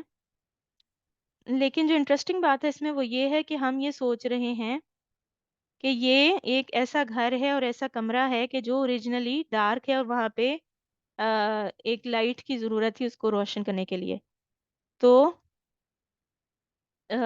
ہم کہاں سے ایکسپیکٹ کریں گے کہ وہ لائٹ پھیلے گی؟ وہ جہاں پہ وہ آرچ بنی ہوئی ہے، جہاں پہ وہ خانہ بنا ہوا ہے، جہاں پہ وہ دیا پڑا ہوا ہے، وہاں سے وہ لائٹ پھیلے گی. لیکن وہ روشنی وہاں سے نہیں پھیلے گی جب تک وہاں پہ کیا پڑا ہوگا، وہ دیا پڑا ہوگا یا وہ چراغ پڑا ہوگا۔ اگر اس آرچ کے اندر، اس خانے کے اندر، اس جگہ کے اندر اگر کوئی دیا یا روشنی یا چراغ نہیں رکھا جائے گا تو وہ کمرہ ڈارک ہی رہے گا۔ تو لیمپ جو ہے وہ اس چیز کو استعمال کر کے اور اس جگہ کو روشن کرتا ہے۔ اور پھر اگر آپ وہاں پہ لیمپ رکھ دیں یا دیا رکھ دیں یا موم بتی رکھ دیں اور پھر اس کو جلائیں نا، تو پھر بھی کوئی فائدہ نہیں ہوگا، تو اس کو جلنا بھی ضروری ہے۔ اور پھر اگر وہ لیمپ جو ہے اس کو جلتا ہی رہنا ہے، اگر اس چراغ کو جلتے رہنا ہے تو اس کے اندر صحیح طرز کا جو ہے تیل ڈالنا ہونا چاہیے۔ کیسا آئل ہونا چاہیے؟ کیسا آئل ہوتا ہے کہ جس کے اندر جلتے رہنے کی خصوصیت ہوتی ہے، کہ جو پیور ہوتا ہے۔ تو بعض جو تیل ہوتے ہیں وہ کیا ہوتے ہیں کہ وہ خود سے بھڑک اٹھتے ہیں۔ بعض تیل کیا ہوتے ہیں، بعض ٹائپس ہوتی ہیں، جس طرح مٹی کا تیل ہوتا ہے، تو اس میں کیا ہوتا ہے آپ کو تھوڑی سی اسسٹنس چاہیے ہوتی ہے، تھوڑا سا آپ اس کے اندر کوئی پتی وغیرہ ڈالیں تو پھر وہ جلتا ہے، ورنہ نہیں جلتا۔ تو پیور جتنا ہوگا آئل اتنا زیادہ وہ خود سے جلے گا، اتنے دیر تک جلے گا۔ اور جو گلاس ہے وہ بھی پھر جو چراغ ہوتا ہے آپ نے دیکھا ہی ہوگا ٹی وی پہ یا کہیں پہ ویسے ڈیکوریشن کے طور پہ جو رکھے ہوتے ہیں، تو اس میں ہم نے دیکھا ہوگا کہ اندر ایک لائٹ ہوتی ہے، جو ہے ایک سینٹر میں جگہ ہوتی ہے جہاں سے لائٹ نکل رہی ہوتی ہے، جہاں پہ آگ جلی ہوتی ہے، اور اس کے ارد گرد ایک گلاس کا وہ باہر ایک کیس ہوتا ہے جس کے اندر اس کو رکھا ہوتا ہے، اور اس کے اوپر سے ایک میٹل کا جو ہے فریم بنا کے اس کے اندر اس کو رکھا ہوتا ہے، تاکہ اس کو لٹکایا بھی جا سکے۔ اور گلاس اس لیے ہوتا ہے تاکہ وہاں سے روشنی باہر کو پھیل سکے۔ اب لیٹ سے وہ گلاس جو ہے وہ گندا ہو گیا ہے اور اس کے اوپر جو ہے مٹی جم گئی ہے، تو وہ روشنی اندر سے پھیلے گی تو نہیں؟ وہ تو چراغ جو ہے وہ صحیح جگہ پہ بھی ہم نے رکھا ہوا ہے، اس کو جلایا بھی ہوا ہے، لیکن گلاس جو ہے وہ گندا ہے، تو پھر کیا ہوگا کہ وہ روشنی نہیں پھیلے گی، وہ روم کو لائٹ اپ نہیں کرے گی، اور وہ روم جو ہے وہ پھر بھی ڈارک ہی رہے گا۔ شاید تھوڑی سی روشنی پھیل جائے لیکن وہاں پہ اندھیرا ہی رہے گا، آپ وہاں پہ کوئی کام نہیں کر سکیں گے بیٹھ کے۔ تو یہ جو مثال دی جا رہی ہے، ایک آرچ ہے، ایک خانہ بنا ہوا ہے آرچ کی شیپ کا، اور اس کے اندر ایک لیمپ رکھا ہوا ہے۔ تو آرچ جو ہے وہ کس چیز کی مثال ہے؟ انسان کے رب کیج کی۔ یہ جو انسان کی پسلیاں ہیں نا، اس کی مثال ہے آرچ، جو ہے جو خانہ ہے، جو دیوار میں خانہ بنا ہوا ہے، اس کی جو شیپ بتائی جا رہی ہے انسان کی پسلیوں کی بھی یہی شیپ ہوتی ہے، جو ہمارا رب کیج ہے اس کی بھی یہی شیپ ہوتی ہے، اوپر سے تھوڑی سی نیرو ہوتی ہے، تھوڑی تنگ ہوتی ہے، اور نیچے سے جا کے وہ تھوڑی پھیل جاتی ہے۔ تو اسی طرح کی شیپ کا آرچ ہوتا ہے۔ اور پھر لیمپ کیا ہے؟ اور اس آرچ کے اندر اللہ تعالیٰ نے ایک لیمپ رکھا ہے، اس آرچ کے اندر اللہ تعالیٰ نے ایک سوراخ بنایا اور اس کے اندر ایک لیمپ رکھا ہے۔ اور وہ لیمپ کیا ہے؟ ہمارا دل۔ تو اللہ تعالیٰ نے ہمیں آرچ خانہ بنائی جاتی ہے، اللہ تعالیٰ نے کیا کہا کہ اس کے اندر بہت زیادہ جو ہے پیور قسم کا فیول ہے، پیور قسم کا آئل ہے۔ المصباح فی زجاجہ، الزجاجۃ کأنہا کوکب دری یوقد من شجرۃ مبارکہ۔ تو وہ اس کا چراغ جو ہے، اس کے اندر جو تیل ڈالا جاتا ہے وہ بہت ہی مبارک زیتون کے درخت کا تیل ڈالا جاتا ہے، لا شرقیاتیوں ولا غربیہ۔ اس کے اندر بہت ہی ریفائنڈ مٹیریل اللہ تعالیٰ نے لگایا ہے، اور لا شرقیاتیوں ولا غربیہ، یعنی کہ نہ وہ ایسا درخت ہے کہ جو نہ آپ کو مشرق میں ملے گا نہ مغرب میں ملے گا۔ ایک اور مطلب اس کا یہ بھی ہے کہ وہ اکیلا درخت ہے، اور اس کے مشرق اور مغرب میں کچھ بھی نہیں ہے، کوئی درختوں کا جھنڈ نہیں ہے، بلکہ وہ ایسا درخت ہے کہ جس کے اوپر ڈائریکٹلی سن لائٹ پڑتی ہے، کیونکہ وہ اکیلا درخت ہے، اور وہ زیتون کا درخت ہے۔ اور زیتون کا تیل جو ہوتا ہے وہ تمام جو تیل کی ٹائپس ہوتی ہیں ان میں سب سے پیور ہوتا ہے، اور اس سے بھی زیادہ پیور وہ اس وقت ہوتا ہے جب اس کو جو سن لائٹ ہے، جو دھوپ ہے، وہ پوری ملے۔ تو اس کو کس طرح کی دھوپ مل رہی ہے کہ اس کے ارد گرد کوئی اور درخت نہیں ہے، اس کے مشرق اور مغرب میں کوئی درخت نہیں ہے۔ تو اگر مشرق میں کوئی درخت ہو، جھنڈ ہو، تو کیا ہوتا ہے کہ اس سائڈ سے جب دھوپ پڑتی ہے تو وہ اس درخت تک نہیں پہنچتی۔ مغرب میں ہو تو پھر اس سائڈ پہ سے جب دھوپ پڑتی ہے تو پھر اس پہ نہیں پڑتی، اس کے اوپر سارا دن کمپلیٹ جو ہے جتنی اس کو دھوپ چاہیے اتنی پڑتی ہے، اور اس کی وجہ سے وہ کیا ہے، بہت ہی پیور قسم کا تیل دیتا ہے۔ اس طرح کے درخت کا تیل اس میں ڈالا گیا، اس چراغ کے اندر لیکن وہ جو درخت ہے وہ اس دنیا سے بھی نہیں ہے، وہ اتنا زیادہ پرفیکٹ آئل ہے، اتنا زیادہ پرفیکٹ مٹیریل ہے کہ وہ اس دنیا سے باہر کا ہی ہے. تو وہ کہاں کا ہے؟ اللہ تعالیٰ کی طرف سے ہے. تو اگر ہم کسی پیور آئل کو کبھی ہم نے استعمال کیا ہو، گیسولین یا آئل کو استعمال کیا ہو یا پیٹرول کو استعمال کیا ہو، تو کیا ہوتا ہے کہ اگر وہ ایک جگہ آگ جل رہی ہے اور وہ اس سے تھوڑے فاصلے پہ رکھا گیا ہے، تھوڑے سے فاصلے پہ رکھا گیا ہے، تو کیا آپ دیکھیں گے کہ وہ آئل جو ہے وہ اچھل کے اس آگ کی طرف آئے گا، ایسے جیسے وہ خود جلنا چاہتا ہے، ایسے جیسے وہ خود آگ پکڑنا چاہتا ہے. تو ایسے لگتا ہے کہ ہمیں دیکھنے میں ایسے لگتا ہے کہ وہ آئل جو ہے وہ خود آگ تک جا رہا ہے کہ وہ جل جائے. اور پھر اللہ تعالیٰ نے کیا آگے کہا ہے، یکاد زیتھا یضیء، یعنی کہ اس کا جو تیل ہے وہ اتنا زیادہ ریفائنڈ ہے، اتنا پیور ہے. اس دل کے اندر جو آئل ڈالا ہے، اس دیے کے اندر جو آئل ڈالا ہے وہ اتنا پیور ہے کہ وہ چاہتا ہے کہ وہ خود ہی جل جائے، اس کو وہ خود ہی آگ پکڑ لے. تو خود اچھل کے آگ کی طرف جاتا ہے. اور اللہ تعالیٰ نے یہاں پہ ورڈ یوز کیا ہے یضیء. جو روشنی ہے اس کے لیے ایک اور ورڈ بھی ہے یونیر، نور سے یونیر. تو یونیر کا ورڈ جو ہے کہ اس کا کیا مطلب ہوگا کہ اس it wants to get on fire, یعنی کہ وہ جلنا چاہتا ہے، اس وہ چاہتا ہے کہ وہ آگ پکڑ لے. تو وہ چاہتا ہے کہ آگ جل جائے. لیکن اللہ تعالیٰ نے کیا کہا، یضیء، یعنی کہ وہ چاہتا ہے کہ روشنی کر دے، وہ چاہتا ہے کہ وہ روشن ہو جائے. اور پھر ایک اور جو ڈفرینس ہے وہ کیا ہے کہ یضیء جو ہے وہ ذوق سے ہے، اور یونیر جو ہے وہ نور سے ہے. تو نور جو ہوتا ہے وہ ایسی لائٹ ہوتی ہے کہ جس کے اندر کوئی حدت نہیں ہوتی، کوئی گرمائش نہیں ہوتی. لیکن ضوء جو ہے وہ ایسی لائٹ ہوتی ہے جس کے اندر برننگ ہوتی ہے، جو کہ حدت والی لائٹ ہوتی ہے. جس طرح اللہ تعالیٰ کہتے ہیں هو الذی جعل الشمس ضیاء والقمر نورا. تو سورت کون سی سورت تھی؟ اچھا مجھے ریفرنس نہیں لکھا ہوا یہاں پہ. اچھا، اللہ تعالیٰ جو ہیں وہ ہیں جو جنہوں نے سورج کو ضیاء بنایا، ایسی لائٹ کہ جس کے اندر حدت ہوتی ہے، اور چاند کو نور بنایا کہ جس کے اندر روشنی ہوتی ہے لیکن حدت نہیں ہوتی. تو ضوء جو ہے وہ ایسی لائٹ ہے جس میں برننگ ہوتی ہے، اور نور جو ہے وہ ایسی لائٹ ہے جس میں روشنی ہوتی ہے لیکن برننگ نہیں ہوتی. تو اللہ تعالیٰ نے اپنی روشنی کی، اپنی لائٹ کی مثال دی نور سے، کیونکہ اس کے اندر برننگ نہیں ہوتی. لیکن جو ضیاء ہے، جو ضوء ہے، یکاد زیتھا یضیء، جو ہمارا دل ہے اس کے اندر ایسا مٹیریل ہے جو چاہتا ہے کہ وہ حدت پکڑ لے، جو چاہتا ہے کہ سب کچھ روشن ہو جائے اور اس کی حدت پھیل جائے.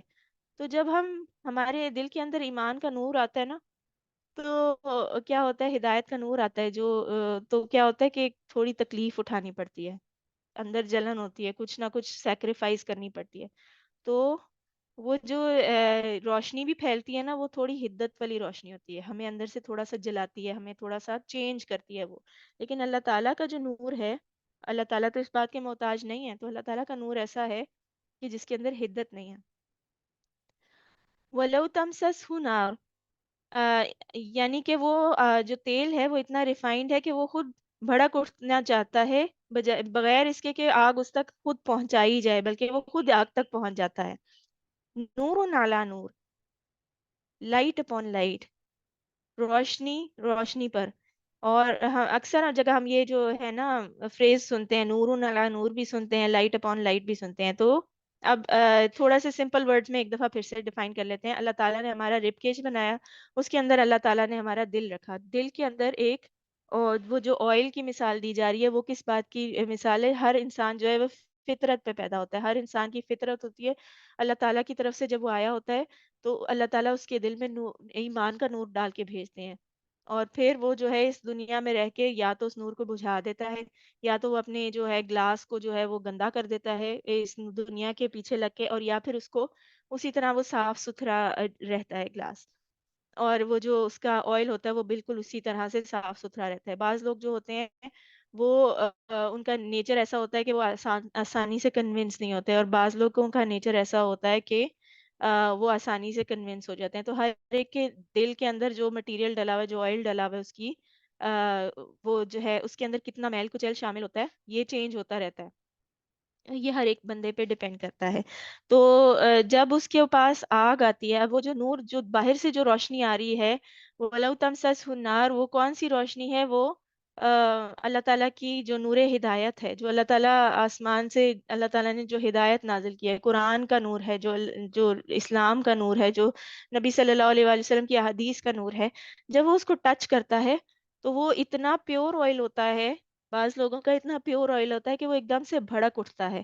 اور وہ کیا کرتا ہے، اس سے پہلے کہ وہ نور اس تک پہنچے، وہ خود اچھل کر اس نور تک پہنچ جاتا ہے، اس لائٹ تک پہنچ جاتا ہے، اس روشنی تک، اس آگ تک پہنچ جاتا ہے، اور وہ ایک دم سے لائٹ اپ ہو جاتا ہے. تو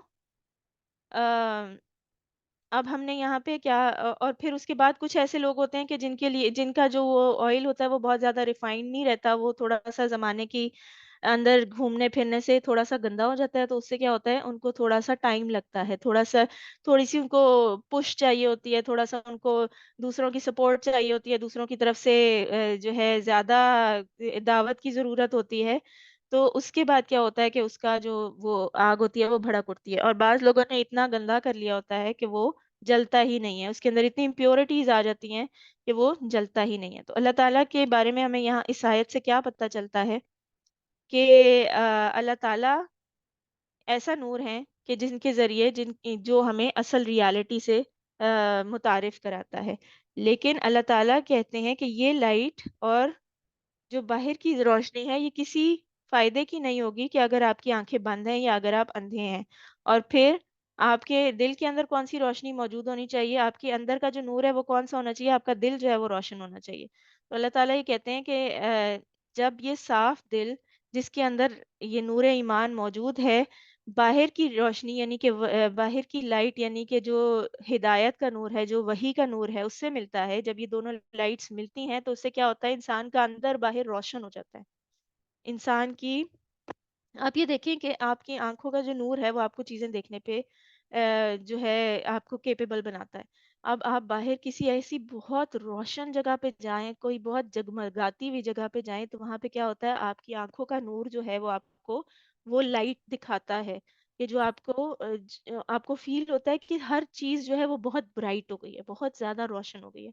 تو جب انسان کی دل کا جو نور ہوتا ہے وہ جب اس نور ہدایت سے ملتا ہے، جب وہ دونوں کولائڈ کرتے ہیں، جب وہ آپس میں ٹکراتے ہیں، تو کیا ہوتا ہے کہ روشنی روشنی پھیل جاتی ہے، انسان کے اندر سے ساری ڈارکنیس ختم ہو جاتی ہے، ساری ظلمتیں ختم ہو جاتی ہیں. انسان کے اندر کس کس چیز کا اندھیرا ہوتا ہے؟ انسان کے اندر خوف ہوتے ہیں مختلف قسم کے، جو بہت زیادہ اللہ تعالیٰ کی نافرمانی کا اندر ہوتا ہے، اندھیرا ہوتا ہے.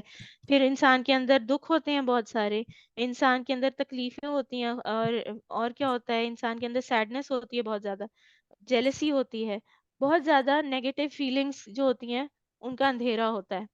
وہ سارا اندھیرا، اتنی روشنی ہو جاتی ہے کہ وہ سارا اندھیرا چھٹنے لگتا ہے، انسان کو یقین آنے لگتا ہے کہ اللہ تعالیٰ میرے ساتھ ہے. اور اللہ تعالیٰ جو ہے اپنی موجودگی اس کی زندگی میں مینیفیسٹ کر دیتے ہیں، اس کی جو زندگی ہے اس کی ساری مشکلات، سارے اندھیرے دور ہو جاتے ہیں. اور اللہ تعالیٰ کیا کہتے ہیں اینڈ پہ، کیا کہتے ہیں، یہد اللہ لنورہ من یشاء، اللہ تعالیٰ اپنے نور کی طرف اس کو دعوت دیتے ہیں کہ جس کو وہ چاہتے ہیں. اچھا، اس کا من یشاء، اس کے دو مطلب بنتے ہیں. اللہ تعالیٰ اپنے نور کی طرف اس کو ہدایت دیتے ہیں کہ جس کو وہ چاہتے ہیں، اور دوسرا مطلب کیا بنتا ہے کہ اللہ تعالیٰ کے نور کی طرف اس کو ہدایت ملتی ہے جو ہدایت پانا چاہتا ہے. تو اس من یشاء کے اندر یہ دونوں مرضیاں شامل ہو جاتی ہیں.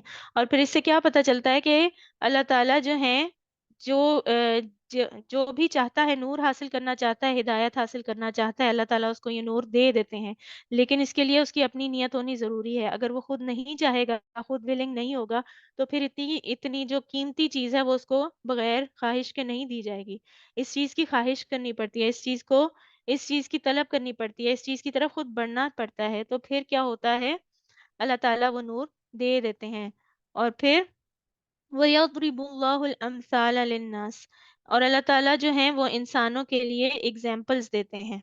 تو اللہ تعالیٰ نے کتنا پاورفل اگزامپل دیا ہے، اور کتنی جو ہے جامع قسم کی مثال ہے کہ جس سے اللہ تعالیٰ یہ ایکسپلین کر رہے ہیں، اپنے نور کی حقیقت ایکسپلین کر رہے ہیں، اور ہماری حقیقت اور نور ایمانی کی حقیقت، کہ انسان کے اندر اللہ تعالیٰ نے فطرت کی صورت میں ایک نور رکھا ہے، اور وہ نور جو ہے وہ انسان کے اندر موجود رہتا ہے، اور اس کا جو ہے اس کی پیورٹی جو ہے وہ انسان کے اعمال سے کم یا زیادہ ہوتی رہتی ہے، اور اس کی وجہ سے کیا ہوتا ہے کہ جب اس کے اوپر وحی الہی کا نور باہر سے اس کو دکھائی دیتا ہے، تو جو بہت پیور ہارٹ ہوتا ہے، جس کے اندر بہت پیور آئل جل رہا ہوتا ہے، وہ آئل اچھل کے اس نور ہدایت سے روشنی پا لیتا ہے، اور جب وہ اور بعض لوگ ایسے ہوتے ہیں کہ جن کا آئل اتنا پیور نہیں ہوتا تو ان کو تھوڑا ٹائم لگ جاتا ہے، لیکن اس کے بعد ونس وہ جو ہے ہدایت ان کو مل گئی تو اس کے بعد کیا ہوتا ہے، نور علی نور، اس کے ارد گرد اندر باہر ہر طرف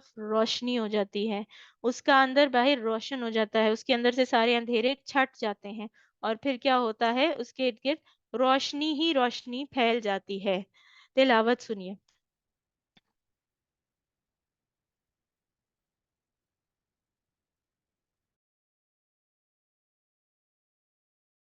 بسم الله الرحمن الرحيم.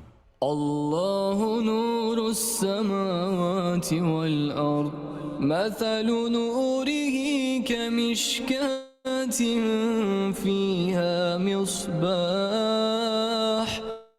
المصباح في زجاجة، الزجاجة كأنها كوكب دري يوقد من شجرة مباركة، يوقد من شجرة مباركة زيتونة لا شرقية ولا غربية، يكاد زيتها يضيء ولو لم تمسسه نار، نور على نور، يهدي الله لنوره من يشاء،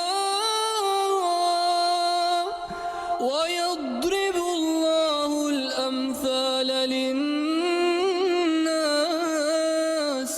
والله بكل شيء عليم۔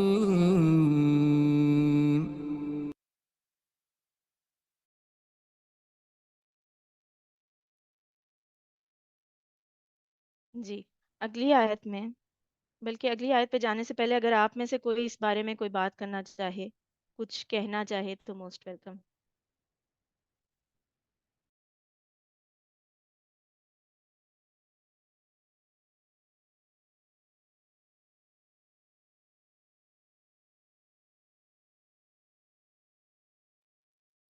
جی فرحانہ۔ السلام علیکم ورحمۃ اللہ وبرکاتہ۔ اللہ کے نور کے بغیر یہ دنیا قائم ہی نہیں ہے، اور نور ہر ایک کو مانگنا چاہیے، یہ حقیقت ہے۔ ورنہ پہلے میں بھی قرآن شریف پڑھتی تھی، نماز پڑھتی تھی، تو لیکن جب میں نے ذکر قرآن فاؤنڈیشن جوائن کیا، یا کوئی اور بھی اس طرح کا اچھا عقیدے والے ایک جگہ جوائن کرے، تو اس کو پھر صحیح نور مل جاتا ہے۔ الحمدللہ ذکر فاؤنڈیشن مجھے بہت زیادہ ہدایت ملی، بہت سی چیزیں ایسے، صرف نماز قرآن شریف پڑھ لینا یہ کافی نہیں ہے۔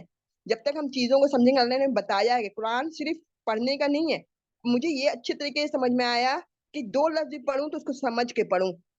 اب میں نے قل اعوذ برب الفلق پڑھتی ہوں نماز میں، تو اس کو میں نے سمجھ کے ابھی پڑھا، تو مجھے اچھا لگا کہ یہ چیزیں بھی ہوتی ہیں۔ تو ہمیں پتہ ہی نہیں کتنی چیزیں اس میں ہدایت دی گئی ہیں اور زندگی گزارنے کا طریقہ دیا گیا، تو اسی کو نور بولا گیا۔ زندگی ایسے بے ڈھنگا بے طریقہ تھوڑی گزارنا ہے، جو منہ میں کالک لگی ہوئی تو لگی ہوئی ہے، منہ نہیں دھو رہے ہیں، بال ایسے اجڑا ہوا تو اجڑا ہوا نہیں۔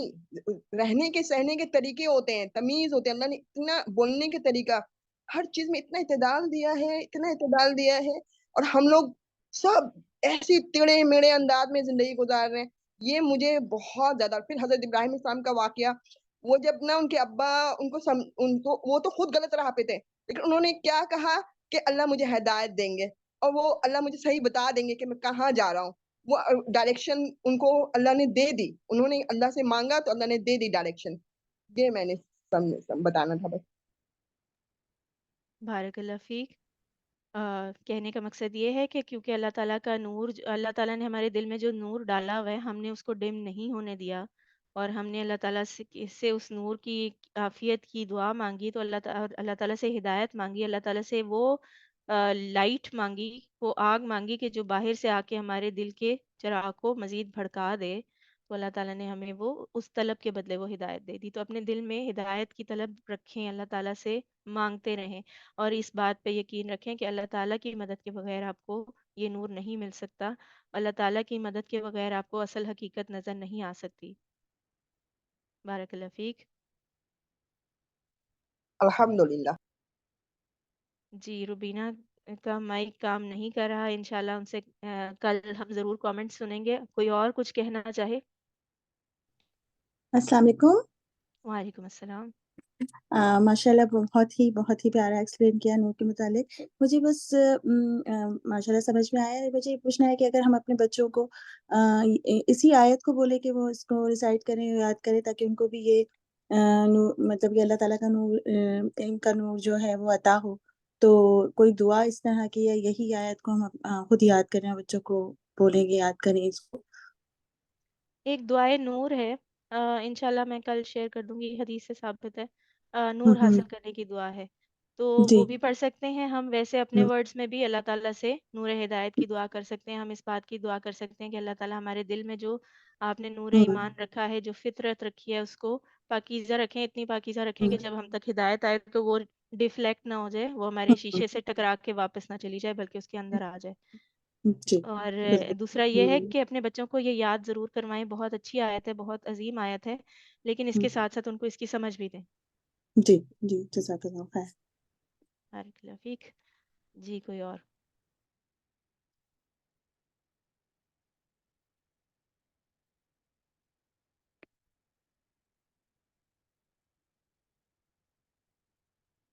کوئی اور کچھ کہنا چاہے گا؟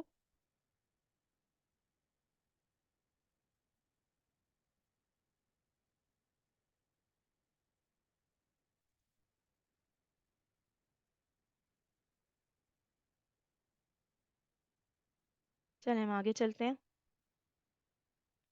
فی بیوت اذن اللہ ان ترفع ویذکر فیہا اسمہ یسبح لہ فیہا بالغدو والآصال۔ اس کے بعد اللہ تعالیٰ کہتے ہیں کہ اس کے نور کی طرف ہدایت پانے والے ان گھروں میں پائے جاتے ہیں جنہیں بلند کرنے کا اور جن میں اپنے نام کی یاد کا اللہ نے اذن دیا ہے۔ ان میں ایسے لوگ ہوتے ہیں کہ جو صبح شام اس کی تسبیح کرتے ہیں، جنہیں تجارت اور خرید و فروخت اللہ کی یاد سے اور اقامت نماز و ادائے زکوٰۃ سے غافل نہیں کرتی، اور وہ اس دن سے ڈرتے رہتے ہیں جس میں دل الٹنے اور دیدے پتھر ہو جانے کی نوبت آ جائے گی۔ تو وہ کیسے لوگ ہوتے ہیں کہ جن کو ہدایت کا نور ملتا ہے، جو صبح شام اللہ تعالیٰ کی تسبیح بیان کرتے ہیں، جو اللہ تعالیٰ کے جو اللہ تعالیٰ نے حکم دیا ہے اپنا ذکر کرنے کا، اللہ تعالیٰ کے گھروں میں جو ہے وہ ذکر بلند کرنے والے اور اللہ تعالیٰ کی یاد رکھنے والے، ہر وقت جو ہے اپنے گھروں میں اللہ تعالیٰ کا ذکر کرنے والے ہوتے ہیں، اور صبح اور شام جو ہے بالغدوی والآصال، یعنی کہ فجر کے ٹائم اور عصر کے ٹائم جو ہے، عصر کے بعد کا جو وقت ہوتا ہے، تو اس میں کیا ہوتا ہے کہ وہ اپنے گھروں میں اللہ تعالیٰ کو یاد کرتے رہتے ہیں۔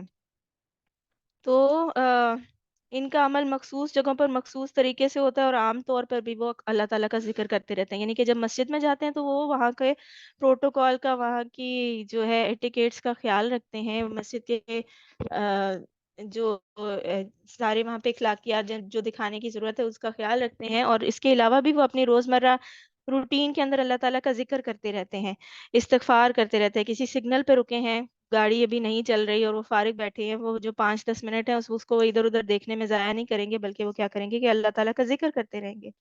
اور پھر اللہ تعالیٰ نے مساجد اور اللہ کے گھروں کو بلند کرنے کا حکم کیوں دیا؟ کیونکہ یہ شاعر اللہ ہے، اور یہاں پہ اللہ تعالیٰ کا نام لیا جاتا ہے۔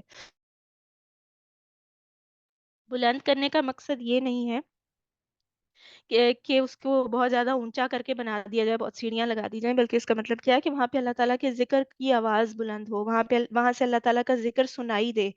جو مساجد ہیں اللہ تعالیٰ کے گھر ہیں، اور جو مسلمانوں کے گھر ہیں، اس کے اندر کیا ہو، اس کی کیا پہچان ہو کہ اس کے اندر اللہ تعالیٰ کا ذکر کیا جاتا ہے. تو کسی کی بھی مقام کی عزت اس جگہ پر ہونے والے کام کی وجہ سے ہوتی ہے. تو ادب و احترام ہمارے دین اور اخلاق کا حصہ ہے، اور جن چیزوں کی نسبت اللہ تعالیٰ کے ساتھ ہو جائے، ان کی تو جو ہے اس کا جو مرتبہ ہے وہ اور ہی زیادہ بڑھ جاتا ہے.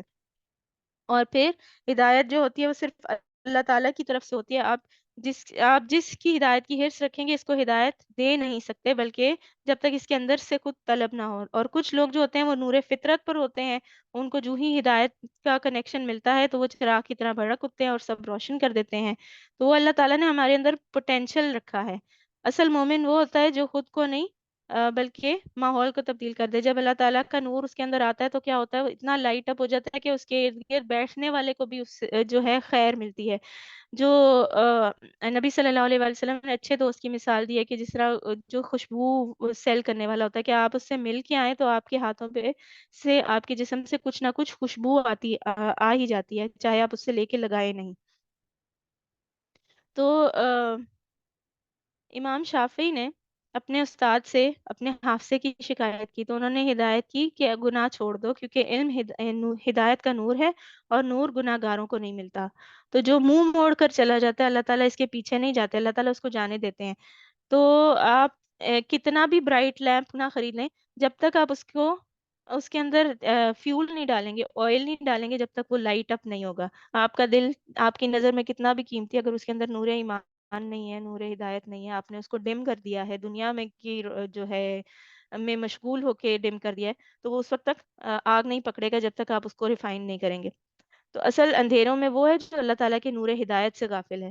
قرآن اس بات قرآن اس بات ایسی بات ہے جو ہر چیز جانتا ہے، اس کے بغیر کوئی ہدایت نہیں پا سکتا. اور ہماری ہدایت وہ ہستی ہی کر سکتی ہے کہ جو ہر چیز سے، لوگوں کی رگ رگ سے، ہماری رگ رگ سے واقف ہو. اب اس آیت میں جو ہے آیت نمبر 36 میں یہ بیوت جو ہے، بیوت کہتے ہیں گھروں کی جمع ہے. یعنی کہ گھر کی جمع، گھروں کے بارے میں کہا جا رہا ہے. ایک تو مسلمانوں کے گھر ہو گئے، دوسرے مساجد ہو گئے، اور تیسری وہ تمام بلڈنگز جو اللہ تعالیٰ کے ذکر کے لیے مخصوص ہو. یعنی کہ کوئی اکیڈمی ہے ایسی کہ جہاں قرآن پڑھایا جاتا ہے، کوئی ایسی جگہ ہے جہاں پہ قرآن کلاس ہوتی ہے، کوئی ایسی جگہ ہے جہاں پہ لوگ مل کے بیٹھتے ہیں تو اللہ تعالیٰ کا ذکر کرتے ہیں. تو وہاں پہ کیا ہے کہ آم، آ، وہ جو گھر ہے وہ ایسوسیٹ ہو جاتا ہے اللہ تعالیٰ کے نام سے. اور پھر اذن کیا ہے، اذن اللہ، اللہ تعالیٰ نے اذن دیا، ایک تو کونی طور پہ اور ایک شرعی طور پہ. کونی کیا ہے کہ ہر چیز جو ہے وہ اس کے اندر فطری طور پہ اللہ تعالیٰ کی پہچان ہوتی ہے. اور شرعی حکم جو ہے، اللہ تعالیٰ کے دو حکم ہوتے ہیں، کونی حکم ہوتا ہے اور ایک شرعی حکم ہوتا ہے. ایک جو ہے یونیورسل ہوتا ہے، جو کہ اللہ تعالیٰ نے کسی کام کی جو ہے ہونے کو الاؤ کیا. اللہ تعالیٰ نے ہمیں اس بات کے اوپر جو ہے اس بات کا کیپیبل بنایا کہ ہم یہاں پہ دنیا میں جو ہے زندگی گزارتے ہوئے اپنی مرضی کا کوئی کام کر سکیں. اللہ تعالیٰ ہمیں اسی وقت پکڑ نہیں لیتے، روکتے نہیں ہیں. اور دوسرا شرعی حکم کیا ہوتا ہے کہ جو اللہ تعالیٰ نے شریعت نازل کی ہم اس کو فالو کریں. تو یہ دونوں طریقے سے اللہ تعالیٰ نے جو ہے الاؤ کیا کہ اللہ تعالیٰ کا ذکر کیا جائے. اور پھر ان ترفعوا، ان ترفع کہ اللہ تعالیٰ کا نام جو ہے وہ بلند کرنا، حصی طور پہ، مانوی طور پہ. حصی طور پہ کیسے کہ بلند آواز میں اللہ تعالیٰ کا ذکر کرنا. مانوی طور پہ کیسے کہ اللہ تعالیٰ کے نام کی عزت کرنا، اس کا جو کلمہ ہے، اللہ تعالیٰ کی جو باتیں ہیں ان کی خود بھی عزت کرنا، ان کی عزت کروانا.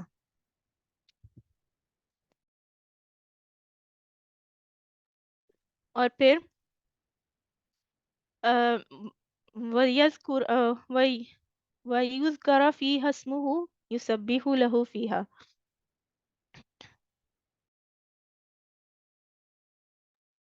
اسم جو ہے وہ اس میں اللہ تعالیٰ کا نام آتا ہے، اللہ تعالیٰ کا ذکر آتا ہے، اور اللہ تعالیٰ کا کلام، یہ تینوں چیزیں آتی ہیں. تو وہ اس کے اندر اللہ تعالیٰ کا نام بھی لیتے ہیں، اللہ تعالیٰ کو ویسے بھی یاد کرتے ہیں، دعائیں مانگتے ہیں، اللہ تعالیٰ کا کلام پڑھتے ہیں، ہر طریقے سے اللہ تعالیٰ کو یاد کرتے رہتے ہیں. بالغدوی والآصال، صبح اور شام. یعنی کہ کوئی ایک فکس ٹائم نہیں ہوتا، جس وقت بھی وہ ان کو موقع ملے تو وہ کیا کرتے ہیں، اللہ تعالیٰ کا ذکر کرتے رہتے ہیں. تو ہم ایسا اہل ایمان کے گھروں میں بھی اللہ تعالیٰ کا ذکر جاری رہتا ہے. نبی صلی اللہ علیہ وسلم نفل نماز گھر میں پڑھا کرتے تھے. حضرت ابو بکر رضی اللہ تعالیٰ عنہ نے اپنے گھر کے صحن میں مسجد بنائی ہوئی تھی جہاں وہ قرآن بلند آواز سے پڑھا کرتے تھے اور رویا کرتے تھے. اور وہ بہت، ان کی جو آواز تھی وہ بہت خوبصورت تھی. ان کی تلاوت سے مشرکین کی خواتین جو تھیں اور ان کے جو بچے تھے وہ امپریس ہونے لگے. تو مشرکین جو تھے انہوں نے ان سے شکایت کی اور نبی صلی اللہ علیہ وسلم کے پاس شکایت لے کے آئے. تو انہوں نے کہا کہ وہ جب سنتے ہیں تو وہ اس سے متاثر ہونا شروع ہو گئے.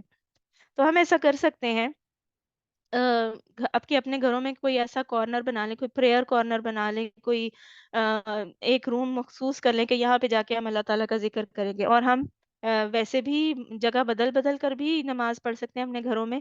تو لیکن یہ ہے کہ ایک جگہ جو فکسڈ ہوگی وہاں پہ کیا ہوگا کہ وہاں پہ آپ کو پورا انوائرمنٹ مل جائے گا اللہ تعالیٰ کا ذکر کرنے کا. اور فی بیوتن، بیت ایسے گھر کو کہتے ہیں جہاں ہم رات گزارتے ہیں. اپنی عبادات کو مسجدوں تک محدود نہ رکھیں بلکہ گھروں کو بھی آباد رکھیں. اپنی جو اللہ تعالیٰ کا جو ذکر کرتے ہیں ہم، وہ صرف مسجد جا کے ہمیں یاد نہ آئے، صرف ہمیں اپنی اکیڈمی جا کے، صرف ہمیں کسی ادارے میں جا کے یاد نہ آئے، بلکہ اپنے گھروں میں بھی اپنی ڈیلی لائف کے دوران بھی ہم اللہ تعالیٰ کے لیے، اللہ تعالیٰ کی یاد کے لیے جو ہے وقت مخصوص کریں، جگہ مخصوص کریں اور اللہ تعالیٰ کا نام بلند کریں. وہاں پہ اپنے گھروں میں اپنے بچوں کو، اپنے گھر والوں کو قرآن کی تعلیم دیں، اللہ تعالیٰ کے بارے میں بتائیں، اللہ تعالیٰ کی بات کریں، اللہ تعالیٰ سے بات کرنا سکھائیں.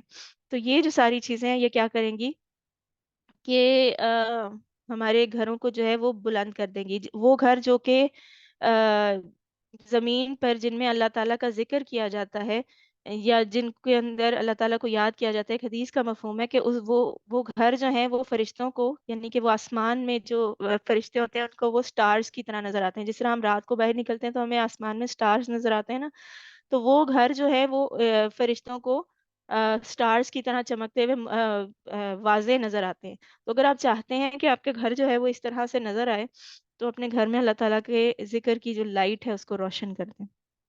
تو آج جو ہے ہم یہیں تک رکھتے ہیں. اگر اس آیت کے بارے میں یا پورے لیسن کے بارے میں اگر کوئی کچھ مزید کہنا چاہے تو موسٹ ویلکم.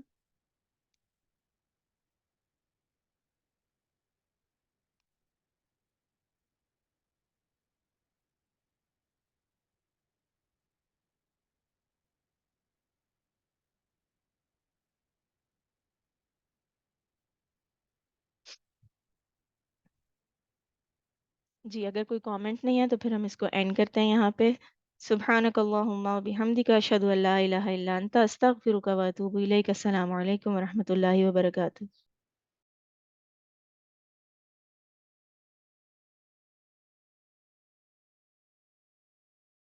وعلیکم السلام ورحمۃ اللہ وبرکاتہ.